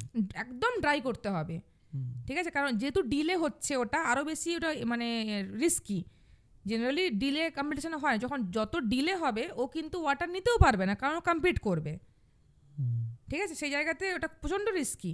তোমার হচ্ছে পুরো একদম সল্ট বলো, ওয়াটার বলো, ঠিক আছে, কার্বোহাইড্রেট বলো, মানে প্রচণ্ড পরিমাণে রেস্ট্রিকশনে থাকতে হয়, তবে কিন্তু কম্পিটিশন খেলা যায়। এবার আমার ক্ষেত্রে ব্যাপারটা, আমি যে কোয়েশ্চেনটা আমি এখন মুখোমুখি হই মাঝে মাঝে, যে আপনি কম্পিটিশন কেন খেলেন না, তাকে তো আমি এক্সপ্লেন করতে পারবো না। সে আমার বডি দেখছে যে হ্যাঁ আপনি কম্পিটিশন খেলুন, কিন্তু কম্পিটিশন খেলার পেছনে যে রিজনগুলো আছে বা স্ট্রাগলটা আছে না, ওটা আমি কেন করব? আমার প্রশ্ন, আমি করতে কি পারবো না? করতেই পারবো। আমি 12 মাস ডায়েট করছি, সেখানে কি আমি আর একটু এক্সট্রা করতে পারবো না? কিন্তু আমি কেন করব? আমি ওই স্টেজে দাঁড়িয়ে ওই মেডেলটা যে পেলাম, তুমি আমাকে একটা বাস্তব কথা বলো, অনেকেরই খারাপ লাগতে পারে, কিন্তু আমি বাস্তব কথা বলছি, এটা আমি ফিল করি। ওই যে মেডেলটা হাসিল করলো, ধরো হচ্ছে ফার্স্ট সেকেন্ড থার্ড হলো, আচ্ছা হলো তো, কতদিন মানুষ মনে রাখে? কতদিন মনে রাখে? সে নিশ্চয়ই প্রতিদিন মেডেলটা নিয়ে নিশ্চয়ই সোশ্যাল মিডিয়াতে ফটো দেয় না? দেয় কি? এই আমি পেয়েছি। কিন্তু একটা টাইম পর কিন্তু মানুষ ভুলেই যায়। কোনটা মনে রাখে বলো তো? যেটা তোমার ডেলি লাইফ। আমি যদি কোনো ফুড ব্লগারের কাছে যাই, কথাই বলছি, একটা ভালো ফুড ব্লগারকে গেলাম, ভিডিও করলাম, যতদিন আমি ওটা চালাবো তাকে মানুষ চিনলো। এই যে আমি কথাই বলি, আমাদের নন্দিনী দি, হ্যাঁ, খুব ভাইরাল ট্রেন্ডিং ছিল, এখন কোথায়? মানুষ যেত, তাকে তুলে ধরতো, তবেই কিন্তু তার নামটা হয়েছে, ঠিক আছে। সে ক্যামেরাম্যান যেত, ক্যামেরার মুখোমুখি সে হতো, ক্যামেরাবন্দি করা হতো বলে কিন্তু আমরা জানতে পারতাম সোশ্যাল মিডিয়াতে। এখন হয় না, আমরা কেউ মনে রেখেছি? আর ভিডিও তো সার্চের মধ্যেও আসে না, ফিডেও আসে না। তাহলে তুমি ডেলি লাইফ যেটা তোমার, ঠিক আছে, তুমি ধরো ডেলি তোমার এই যে তুমি ইন্টারভিউ নিচ্ছ, বিভিন্ন ব্যাপারগুলোকে তুলে ধরছো, মানুষ তোমাকে দেখবে যে তুমি ডেলি বেসিস নিয়ে রিয়ালিটি নিয়ে কথা বলছো, তোমার ডেলি হবি, ডেলি হ্যাবিট কী, ঠিক আছে, সব কিছু। কিন্তু অকেশনালি কিছু একটা হলো, ঠিক আছে, অকেশনালি শেষ হয়ে গেল, কিন্তু তুমি ভাবলে আমি বিশাল অ্যাচিভ করে নিয়েছি, তারপর মানুষ তোমাকে কেমন, মানে কতটা মনে রাখবে? এবার তার পিছনে স্ট্রাগলটার কথা তো বাদই দিলাম, ওটার জন্য ধরো মানে যদি আমি খুব ওপেনলি বলি, স্টেরয়েড একটা মেয়ের ক্ষেত্রে নিতে হয়, মেল হরমোন ইনজেক্ট করতে হয়, টেস্টোস্টেরন, আচ্ছা, ঠিক আছে, ওই সেই শ্রেডিং আনার জন্য, বা একটা মাস্কুলারিটি, বিশাল মাস্কুলার বডি বানানোর জন্য, মানে তোমার এভরি মাসেল একদম টপ নচে দেখা যাবে, প্রত্যেকটা মাসেলকে, ঠিক আছে। তুমি যদি দেখো গুগলে গিয়ে দেখবে, মানে ওমেন ফিজিক্স স্পোর্টস মডেল যারা হয় এনহ্যান্সড স্টেরয়েড নিয়ে, তাদের বডি আর আমার বডি, আমি নগণ্য কিছু না। এখন জেনারেল ওয়েতে ন্যাচারালি বিল্ড করেছি বলে হিউজ মনে হয়, যে বাকি মেয়েদের থেকে আমি আলাদা, ঠিক আছে। কিন্তু ওই এনহ্যান্সড বডি যারা কম্পিট করে, তাদের বডি তুমি দেখলেই বুঝতে পারবে। তারপরে তো ধরো স্টেরয়েড নিল, সে তো একটা নাই গেল, কস্টিং হার্ট অ্যাটাকের পরিমাণ অনেকটা চান্স বেশি হয়, লিভারের উপর স্ট্রেস পড়ে, কিডনির উপরে স্ট্রেস পড়ে, ঠিক আছে, ওভারঅল বডি সিস্টেমে স্ট্রেস পড়ে। রিসেন্ট একটা বডি বিল্ডার মারা গেল, আই থিঙ্ক 30 এজ ছিল, হ্যাঁ, ঠিক আছে, আরও দেখবে তুমি, এরকম আরও ঘটনা তুমি সার্চ করলেই পাবে। মানে ওটা কি বডি বিল্ডিং করতেই স্টেরয়েড নেওয়ার ফলে হার্টের উপরে চাপ পড়ে, তার জন্য হার্ট অ্যাটাক হয়, মানে কি? দেখো, আমি যেটুকু মনে করি, ফিটনেস ওয়ার্কআউট করতে করতে হার্ট অ্যাটাক হয় না, ঠিক আছে। এবার এটা তো পুরো কন্ট্রোভার্সিয়াল টপিক, ঠিক আছে, কী জন্য মারা গেছে, কারণ স্টেরয়েড যে নেয় সে কখনো বলবে না যে আমি স্টেরয়েড নিচ্ছি বা স্টেরয়েড নেওয়ার জন্য এটা হয়েছে, ঠিক আছে, হয়তো হতে পারে এটা। ব্যাপারটা হচ্ছে বডি বিল্ডিং যে করছে বা যে ওয়ার্কআউট করছে সে তো ফিট, একদমই একদমই, হ্যাঁ তো ফিটই অবশ্যই হয়। অবশ্যই। তাহলে তার হার্ট অ্যাটাকের But কারণটা এইটাই কি? হচ্ছে আমার প্রশ্ন, আছে হার্ট অ্যাটাক হবে কেন? তুমি তার মানে, আর হার্ট অ্যাটাক হওয়ার মানে তোমার হার্ট ইজ নট হেলদি, হুম বা আগেও হয়তো হেলদি ছিল না, ঠিক আছে। এবার যার heart healthy, heart health, liver health, kidney health, overall health ভালো রাখার জন্যই কিন্তু আমরা ওয়ার্কআউটটা মেনটেন করি, রেগুলার ওয়ার্কআউট।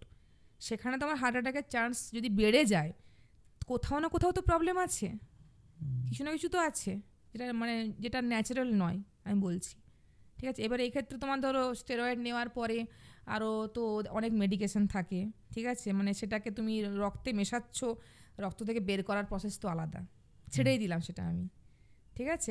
ওই জন্য মানে হেডেক যেটা মেন, আমি যেটা অ্যাভয়েড করি তোমাকে বলছি, আমি হেডেকটাকে অ্যাভয়েড করি। মানে আমি হেডেক যদি নিয়ে নিই, তুমি মানে ভাববে যে তার মানে আমি ওখানে হাফ ডেড হয়ে গেলাম। আমি ওই জন্য এমন লাইফ লিড করি না, মানে আমার জব বলো, ঠিক আছে, আমি প্রাইভেট সেক্টরে হেডেক নিতে পারবো না, তার জন্য আমি সরকারি স্কুলের শিক্ষিকা, হাই স্কুল টিচার, পড়েছি, খেটেছি, জব পেয়েছি।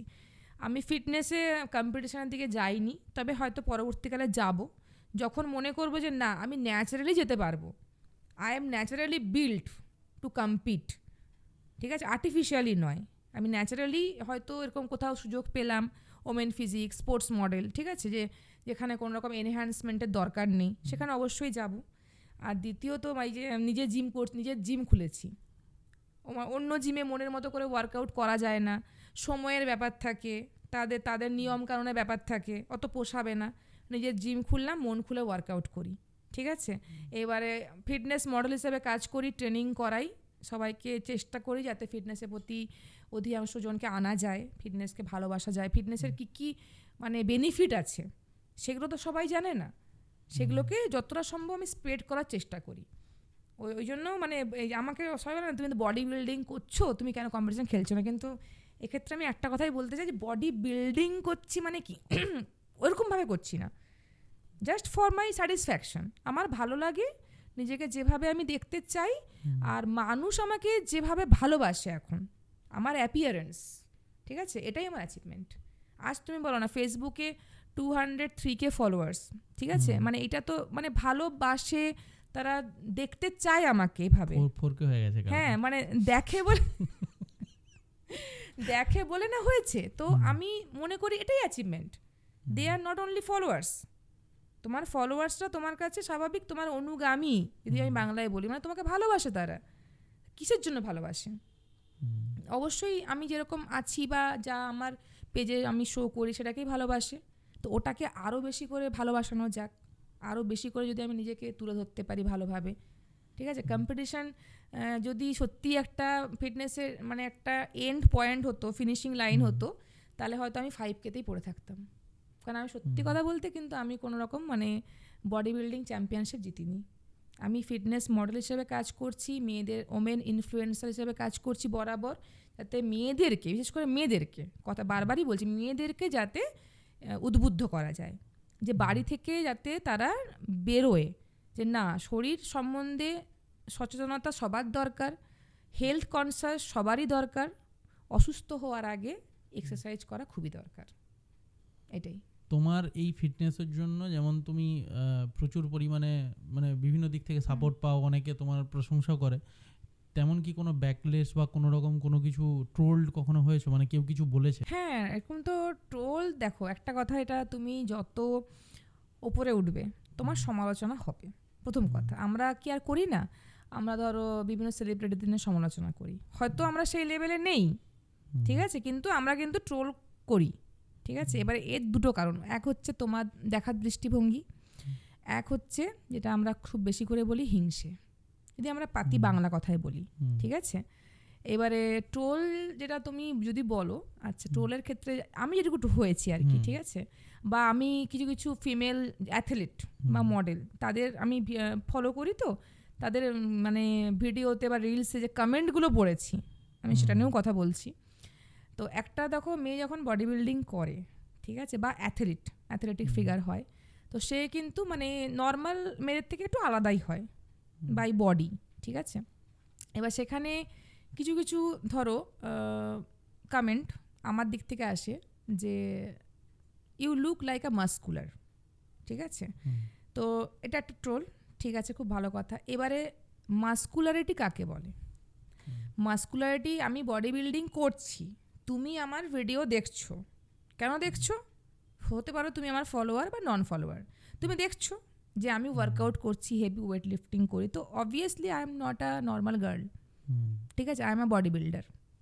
তো সেখানে তুমি ট্রোল করলে, তুমি হয়তো কমেন্টটা মারলে, ঠিক আছে, তুমি কিন্তু ইচ্ছে করেই করলে, তাতে আমার যায় আসে না কিছু, এটা একটা কমেন্ট।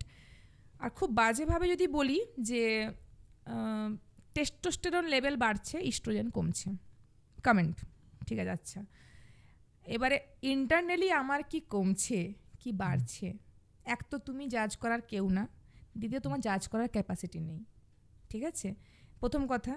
তৃতীয় কমেন্ট যদি বলি যে এত হার্ডওয়ার্ক করে মেয়ে থেকে ছেলে হওয়ার মানে কি? আমি মেয়ে থেকে ছেলে হব কি ছেলে থেকে মেয়ে হব, it's my choice, my life. তুমি ওই হার্ডওয়ার্কটা নিয়ে মন্তব্য করছো যে এত হার্ডওয়ার্ক করে কি মানে, তুমি এসে আবার কে করছে এটাও বলে দিই, এমন একটি ব্যক্তি করে, ব্যক্তিত্বটা এমন যার হয়তো এত 6 ইঞ্চির ভুঁড়ি আছে, বা 50 বছরের বয়স্ক ভদ্রলোক, ঠিক আছে, বা হয়তো দেখবে লেখা আছে ম্যারেড, কিন্তু আমাকেই মেসেঞ্জারে হাই হ্যালো বাই করেছে, ঠিক আছে, মানে এইগুলো হচ্ছে ব্যক্তিত্ব, ফ্রাইড রাইস চিলি চিকেন খেতে খেতে খেতে খাচ্ছে, ঠিক আছে, মানে এই ধরনের ব্যক্তিত্বগুলো ট্রোল করে। কিন্তু তুমি যদি একজন মানে সুস্থ মস্তিষ্কের মানুষ হও, তোমার মধ্যে যদি ফিটনেস সম্বন্ধে এফেরও নলেজটা থাকে, আমি আইআইটি NESS বাদ দিলাম, শুধু এফের নলেজটা থাকে না, তুমি দেখবে তুমি কাকে দেখছো, তুমি তার কি দেখছো, ঠিক আছে, তারপর তুমি মন্তব্য করবে। অ্যাকচুয়ালি তোমার কি মনে হয় যে অ্যাওয়ারনেস নেই বলে এটা অনেক ক্ষেত্রে কাজ করে? দেখো নাকি দেখো যাদের এমনি ট্রোল করা অভ্যাস তারা সেটা করবে, আমি ওই পার্সপেক্টিভে বলছি না, ওটা তাদের অভ্যেসই, মানে তুমি যাই করো সেটা নিয়েই কথা বলবে। আমি বলতে চাইছি যে তোমার কি মনে হয় যে এই অ্যাওয়ারনেসটা এখনো নেই? তোমার ফিটনেসের উপরেই বেশিরভাগ আমি কথাটা বলছি, কারণ আমি তোমাকে বললাম যে আমার সোশ্যাল মিডিয়াতে ধরো তুমি ছাড়া সেই রকম প্রোফাইলে কেউ নেই, বা আমি কাউকে দেখিনি যে এতটা ডেডিকেশন দিয়ে তার এতটা ফিজিক্সের ডেভেলপ কেউ করেছে। তো আমি সেই ক্ষেত্রে বলছি যে তোমার কি মনে হয় যেটা অ্যাওয়ারনেস নেই বলেই অনেকটা ক্ষেত্রে অনেকে এরকম বলে থাকে? হ্যাঁ, অবশ্যই অ্যাওয়ারনেস নেই, ফিটনেস সম্বন্ধে অ্যাওয়ারনেস নেই। আর ফিটনেস সম্বন্ধে অ্যাওয়ারনেস নেই এটা বলবো না, একটা মেয়ের ফিটনেস নিয়ে অ্যাওয়ারনেস নেই, ঠিক আছে। একটা ছেলের ক্ষেত্রে কিন্তু ট্রোল খুব কম হয়, কারণ বেসিক্যালি কী হয়, মাইন্ডে গাথাই আছে যে জিম মানেই, যেমন একটু আগে আমার বাড়ির ব্যাপারটা বললাম, ঠিক আছে, তো যে জিম মানেই ছেলে, বডি বিল্ডিং মানেই ছেলে, বাইসেপ মানে এই যে বাইসেপ মানেই ছেলে, ঠিক আছে, তো 6 প্যাক অ্যাপস মেয়েদের কেন হবে, ছেলেদেরই মানায়। এই যে ট্রোলিংগুলো, এটা কিন্তু মানে মেয়েদের ক্ষেত্রে, ছেলেদের ক্ষেত্রে কিন্তু খুব একটা অ্যাপ্লিকেবল হয় না। মেয়েদের ক্ষেত্রে ট্রোলটা কেন হয়, ওই অ্যাওয়ারনেসটা নেই। ফিটনেস সম্বন্ধে হয়তো সে জানে, আমার জায়গায় যদি ধরো তুমিও একটা কিছু ভিডিও বানাতে, তোমাকে এই কমেন্টটা করতো না, ঠিক আছে, কারণ মানে এটা একটা হয়। আর দ্বিতীয়ত কালকে আমি একটা কমেন্ট পেলাম, ঠিক আছে, আমার একটা পোস্টে, তো আমি জাস্ট একটা কেমিসোল, হাফ স্লিপ কেমিসোল পরে আছে, আর এই প্যান্টটাই ছিল বোধহয় ছবিটা। একজন লিখেছে যে এ ইন্ডিয়ান কালচার মে নেহি হ্যাঁ দি ইয়ে ড্রেস, ওকে, ইয়ে ড্রেস ইন্ডিয়ান কালচার মে নেহি হ্যাঁ দি, যে আমাকে দি বলে সম্বোধন করেছে। তো তুমি তাহলে এই কমেন্টটা কথা আমি বলি, সে কিন্তু আমার কোনো খারাপ কমেন্ট করেনি। তখন আমি তাকে একটা কথাই বললাম, ঠিক আছে, ড্রেস ইজ নট কালচার, তোমার ড্রেস তোমার কালচারকে রিপ্রেজেন্ট করে না, ঠিক আছে, কারণ একটু আগে বললাম না, জিমে আমি স্পোর্টস ওয়্যার পরে জিম করি, ওয়ার্ক করি, এটা প্রফেশনাল। আবার যখন আমি মন্দিরে যাই তখন আমি শাড়ি পরে যাব, ঠিক আছে, এটা তোমার কোনো কালচার বলো, কোনো রকম মানে স্টাইল বলো, কোনো রকম ক্যারেক্টার বলো, কিন্তু ডিপেন্ড এক্ষেত্রে করে না। তাই তুমি আজকে বলো আরজি করে যে ব্যাপারটা ঘটেছে, হ্যাঁ, শি ওয়াজ আ ডক্টর, সে কি কোনো রকম অশালীন ড্রেস পরেছিল যে ঘটনাটা ঘটানো হয়েছিল বা ঘটেছিল? তা ড্রেসে আমরা কেন যাব, ঠিক আছে, এটা একটা বিশাল বড় কমেন্ট, মানে আমার খুব অফেন্সিভই লাগে যে তুমি ড্রেস, একটা মেয়ে তোমার ওয়ার্কআউট করছো, তুমি তার ড্রেস দেখছো না তুমি ওয়ার্কআউট করছো, তাহলে তুমি তোমার মানসিকতাটা কেমন, তুমি যে কমেন্টটা করছো, তোমার মানসিকতা তোমার নজর দেওয়া উচিত। তুমি আজ সত্যি কথা বলতে ছেলেদের মধ্যে এই যে মেয়েদের দেখার দৃষ্টিভঙ্গি, ঠিক আছে, এই জায়গাতে পৌঁছেছে বলেই এত এত বাজে ঘটনাগুলো ঘটছে। ঠিক আছে, আমি বলছি না সমস্ত মেয়ের মধ্যে তুমি মা বোন দিদি বউকে দেখো, সম্ভব নয় সেটা, ঠিক আছে, কিন্তু একটা পার্সপেক্টিভ, একটা পয়েন্ট অফ ভিউ থাকে, রেসপেক্টের যে রেসপেক্ট জায়গাটা থাকে যে তুমি যে মেয়ে যে ড্রেসই পরুক সেটা তার কাছে হয়তো ভালো লাগছে, তোমার ভালো লাগছে না, তুমি দেখবে না, ইগনোর করো। কিন্তু তুমি সেখানে গিয়ে যেচে পড়ে কমেন্ট করবে, বাজে একটা অফেন্সিভ কমেন্ট করবে, সেটা ঠিক না। আজ তুমি সোশ্যাল মিডিয়াতে কমেন্ট করছো, সে হয়তো তোমাকে ব্লক করে দিচ্ছে বা সে ডিলিট মেরে দিচ্ছে, মিটে গেল ঝামেলা। কিন্তু রাস্তায় চলতে ফিরতে এখানে ওখানে অলিতে গলিতে যে ঘটনাগুলো ঘটছে সেগুলো তো একটা মেয়ের জীবন নষ্ট করছে, সেটা তো ডিলিট করা সম্ভব নয় না। তো মানুষের দৃষ্টিভঙ্গি বদলাক। এখন মানে 2024 সালে এসে যদি আমাকে অন ক্যামেরায় কথাটা বলতে হয় যে দৃষ্টিভঙ্গি বদলালে তবেই সমাজ বদলাবে, ব্যাপারটা খুব মানে রিডিকিউলাস। তবু আমি বলবো দর্শকদের সবাইকেই যে দৃষ্টিভঙ্গি বদলানো উচিত। মানুষ সবথেকে উন্নত জীব, অবশ্যই উন্নত জীব কেন, উন্নত মস্তিষ্ক এবং চিন্তাভাবনার জন্য, তবেই তুমি কিন্তু উন্নত মস্তিষ্কের জীব মানুষকে বলা হয়। আর সেই মানুষ যদি অমানুষের মতো কাজ করে বা একটা মেয়েকে অশ্লীল কমেন্ট করে, মন্তব্য করে, সেটা তো স্বাভাবিক মানে পশুর তুল্য হয়ে যায় ব্যাপারটা। দৃষ্টিভঙ্গি বদলাক, মানসিকতা বদলাক, দেখবে আপনার থেকে সব কিছু ভালো লাগবে। যারা জিমের মধ্যে থাকে বা ওয়ার্কআউটের মধ্যে থাকে তারা তো একটা ডিসিপ্লিনের মধ্যে থাকে, তো ওই ডিসিপ্লিনটা কি কোথাও তার ক্যারেক্টারও চেঞ্জ করতে হেল্প করে? হ্যাঁ, অনেকটা হেল্প করে। যদি আমি উদাহরণ দিই বা এক্সাম্পল ধরো, একটা ছেলের দিক থেকে বলছি, এটা মেনলি হয়ে থাকে। একটা ছেলে ধরো তুমি স্মোক করে, ড্রিঙ্ক করে তো হয়তো সে রোজই করে, এবার তার হঠাৎ করে ইচ্ছে হলো বা ধরো মানে ডাক্তারি বললো যে আপনি জিম জয়েন করুন, আপনার শরীরটা সুস্থ করতে হবে, আপনাকে এক্সারসাইজ করতে হবে। সে এলো, এইবারে দেখো মানে তাকে যে লাইফস্টাইলটা দেওয়া হবে তার মধ্যে কিন্তু কুইট স্মোক বলা হয় না, ওই যে একই জিনিস বললাম, আস্তে আস্তে ওটাকে কমাতে হবে, ঠিক আছে, কমাতে কমাতে অভ্যেস হয়ে যাবে। সে রেগুলার হয়তো ড্রিঙ্ক করে, অ্যালকোহল নেয়, তাকেও কিন্তু ওটা কমাতে হবে। 2 দিনে একবার নাও, ঠিক আছে, 3 দিনে একবার নাও। এবারে করতে করতে করতে করতে না, যখন সে ওয়ার্কআউটের প্রতি ইন্টারেস্ট দেখাতে লাগবে, ভালোবাসা জন্মাবে, ওই কমাতে কমাতে জিনিসটা কিন্তু হ্যাবিট হয়ে যায়। তো অবভিয়াসলি যে ছেলেটা, এখন এরকম অনেক ছেলে আমার জিমে আছে যারা আগে যখন জিম আমার ওপেন হয়নি তখন চা দোকানে আড্ডা মারত, ঠিক আছে, সন্ধ্যাবেলা কোনো কাজ নেই, চা দোকানে গিয়ে চা খেত, বিড়ি সিগারেট এইসব গসিপ টসিপ করতো। সেই ছেলেগুলোই কিন্তু আজকে ওই সন্ধ্যের টাইমটা আমার জিমে এসে 2 ঘন্টা ওয়ার্কআউট করে। তাহলে এটা কি ক্যারেক্টার চেঞ্জ বলে না? অবশ্যই বলে। তারা রিয়েলাইজ করেছে তাদের বডির মধ্যে অবশ্যই তারা চেঞ্জ দেখতে পেয়েছে, জিনিসটাকে ভালো লেগেছে, ভালোবেসেছে, দেন তারা কিন্তু রিয়েলাইজ করেছে যে না, ওই যে 2 ঘন্টা আমি বাইরে কাটাতাম ওটা কিন্তু আমার কোনো ক্যারেক্টার খারাপ করছিল না, কিন্তু আমার কোনো লাভও হচ্ছিল না, আমার টাইম নষ্ট হচ্ছে, টাইমটাকে ইউটিলাইজ কীভাবে করা যায়। সেই ছেলেগুলো কিন্তু আজকে 2 ঘন্টা আমার প্রতিদিন জিমে এসে জিম করে, দেন বাড়ি গিয়ে খাওয়া দাওয়া করে, নিজের স্টাডি লাইফ সারে ঘুমিয়ে পড়ে। ক্যারেক্টার চেঞ্জ অবশ্যই হবে, মানে এটা বাই ডিফল্ট নয়, তোমাকে অবশ্যই এটা তো হ্যাবিট করতে হবে, ডিসিপ্লিন লাইফটা জানবে, তোমার হ্যাবিটের উপর ডিপেন্ড করে যে আমি সকাল 6টায় উঠবো, এটা একদিন উঠে গেলে পরের দিন প্রচুর ঘুম পাচ্ছে, 6টা থেকে 8টা হয়ে গেল, তো লাইফস্টাইলটা ব্রেক হলো। তোমাকে এখানেও কিন্তু কনসিস্টেন্সি রাখতে হবে যে না, আমি প্রথম কষ্ট হবে, প্রথম আমার অভ্যেস নেই, প্রচুর কষ্ট হবে, ডিফিকাল্টি আসবে, তোমার শরীর নিতে পারবে না, তোমার মাইন্ড নিতে পারবে না, অনেক প্রবলেম হবে। এটা আমার প্রচুর হয়েছিল, প্রচুর। কিন্তু ওই যে জেদ যে না, আমি আমার লাইফস্টাইলকে আমি কন্ট্রোল করব, লাইফস্টাইল আমাকে কন্ট্রোল করতে পারে না, আমি কিভাবে লাইফস্টাইল মেনটেন করব সেই রিমোটটা আমার হাতে আছে, অন্য কারোর হাতে নেই, এমনকি বউয়ের হাতেও থাকবে না। বউ বললে এখন ঘুমিয়ে পড়ো, তোমার ঘুম নাও পেতে পারে, সে 10টায় ঘুমিয়ে পড়তে পারে, আমার 11টায় অভ্যেস, ঠিক আছে, ওই রিমোট কন্ট্রোল আমার হাতে থাকবে। আবার তোমার ভোর 5টার সময় ওঠা অভ্যেস, তার 7টার সময় ওঠা অভ্যেস, তার সঙ্গে যে তোমাকেও উঠতে মানে তাকেও যে উঠতে হবে তোমার সাথে, এটাও কিন্তু জরুরি নয়। তা আমার লাইফস্টাইল আমি মেনটেন করব যতটা সম্ভব ক্লিন এবং প্রপার ওয়েতে। তাতে আর তোমাকে একটা কথা এক্ষেত্রে, এত কিছুর মধ্যে একটা কথা বলবো যে ফিটনেস কিন্তু শুধু ফিজিক্যাল হেলথ নয়। এই যে এত কিছু বললাম, মানে তোমার ডায়েট বলো, ঘুমোনো বলো, ঠিক আছে, মানে লাইফস্টাইল বলো, এক্ষেত্রে একটাই কারণ যে ফিজিক্যাল হেলথের সাথে মেন্টাল হেলথ পুরোপুরি রিলেটেড, ইন্টারলিঙ্কড, জানবে। তুমি দেখবে কখনো হয়তো মানে তোমার পেট ব্যথা করছে, তোমার কিন্তু মন ভালো লাগবে না। তোমাকে যদি কেউ বলে চলো একটু ঘুরে আসি, তোমার ভালো লাগবে? না একটু শুয়ে থাকি, পেটটা প্রচুর ব্যথা করছে, হুম, ঠিক আছে। এবার ধরো হয়তো তোমার মাইন্ডে কোনো চিন্তা, কোনো ফ্রাস্ট্রেশন রয়েছে, প্রচণ্ড স্ট্রেসড তুমি, কেউ যদি বলে এক কাপ চা খেয়েছি চল, তোমার খেতে ভালো লাগবে না? আরে ভাই মাইন্ডটা ডিস্টার্ব আছে আজকে। ফিজিক্যাল অ্যান্ড মেন্টাল দুটো কিন্তু একে অপরের সাথে যুক্ত।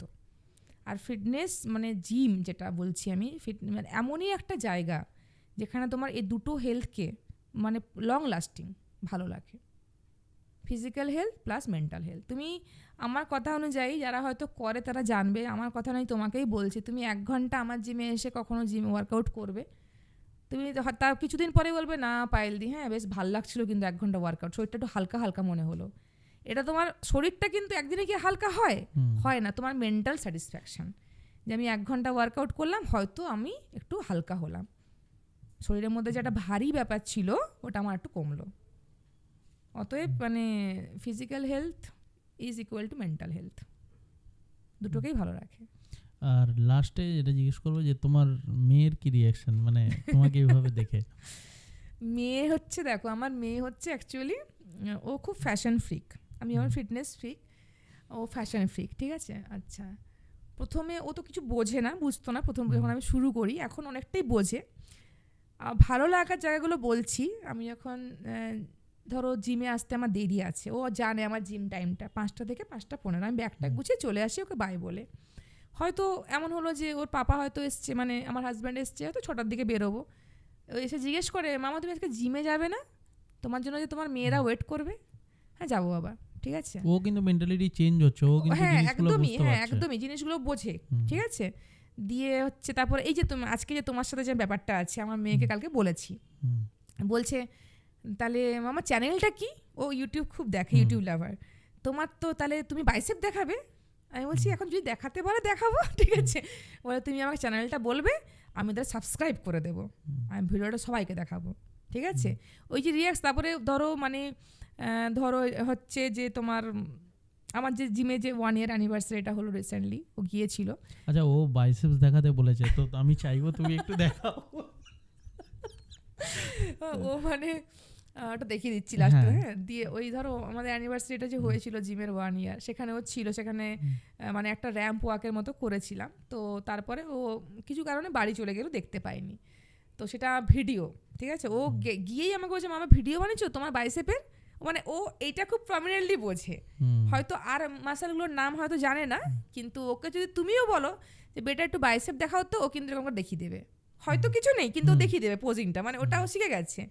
আর যখন ধরো আমি বাড়ি যাই, মানে মেদিনীপুর যাই, ওখানে তো জিম করি, ওকে নিয়েই যাই। তখন তো এখানে ধরো এখানে না মা বাবা দেখে, আমার থাকে মা বাবার কাছে মেয়ে, ওখানে তো আমরা দুজনেই থাকি, ওকে নিয়েই জিম যাই কিন্তু আমি 2 ঘন্টা। ও কিন্তু 2 ঘন্টা ওই জিমে বসে থাকে, ছোটবেলা থেকে কিন্তু ওই ব্যাপারগুলো নিয়ে হ্যাঁ ইউজ টু হয়ে গেছে। ওখানে গিয়ে হয়তো বসে আছে, ছোট ছোট ডাম্বেল আছে, ডাম্বেল নিয়ে এরকম তুলবে একটু, ঠিক আছে। এরকম ভিডিও আমার ফেসবুকে দেওয়াও আছে বহু পিছনে, ঠিক আছে। বা হয়তো বলটা নিয়ে একটু গড়াবে, ঠিক আছে। কেউ চলে এলে আবার তখন চুপ করে বসে যায় যদি বকে, কিন্তু মানে এগুলো ইউজ টু হয়ে গেছে ও। দিয়ে তারপরে ধরো মানে ও জিমের ধরো কোনো রকম ভিডিও ইউটিউবে পেলো, সঙ্গে সঙ্গে দেখবে, সবাইকে দেখাবে মামা বডি বিল্ডিং করছে। মানে ও কনসেপ্টগুলো সম্বন্ধে জানে না, কিন্তু মানে কিছু কিছু ক্ষেত্রে একটু অবগত ব্যাপারগুলো। দিয়ে তারপরে ধরো ওকে যেহেতু মানে বলি যে তুইও তো তাহলে করতে পারিস মানে জিম টিম, বলছে না আমি তো ফ্যাশনে আছি, তুমি তো আমার বডি বিল্ডিং করছো, তুমি তো আমার বডিগার্ড হয়ে যাবে, আমার কি দরকার, ঠিক আছে। বেশ তাই, এই আর কি। ঠিক আছে, ভালো লাগলো। তুমি যেটা তোমার বাইসেপস দেখাবে বলছিলে, অ্যাকচুয়ালি আমি দেখেছি ফেসবুকে, মানে আমি তোমাকে সিন্স সম্ভবত 2018 আই থিঙ্ক 18 বা 19 এইরকম সময় থেকে তুমি আছো, তখন করতাম না, তখন 20 সালে জয়েন করেছি। তখন তুমি 19-এ, হ্যাঁ 19-এ। আচ্ছা, মানে তখন আমি জাস্ট আমার নরমাল খেয়াল নেই, ফ্রেন্ড লিস্টে ছিলাম, হ্যাঁ ফ্রেন্ড লিস্ট তখন থেকেই আছো। এবারে তারপরে আমি দেখলাম আস্তে আস্তে ধীরে ধীরে তোমার চেঞ্জেসটা আসছে। হ্যাঁ এখন তো ধরো চিনি এরকম। ঠিক আছে, থ্যাংক ইউ টাইমটা দেওয়ার জন্য, খুব ভালো লাগলো। আর অনেকে অনেক কিছু জানলো, অনেক কিছু ছিল যেটা অনেক মানুষের অনেক কিছু মিসকনসেপশন ছিল, সেটা আই থিঙ্ক অনেকের ক্লিয়ার হয়ে গেছে। তো আজকের মতো এপিসোডটা এখানেই, আবার তোমাদের সঙ্গে দেখা হবে নেক্সট কোনো গেস্টের সাথে কোনো এপিসোডে। Thank you Payeli, for my daughter.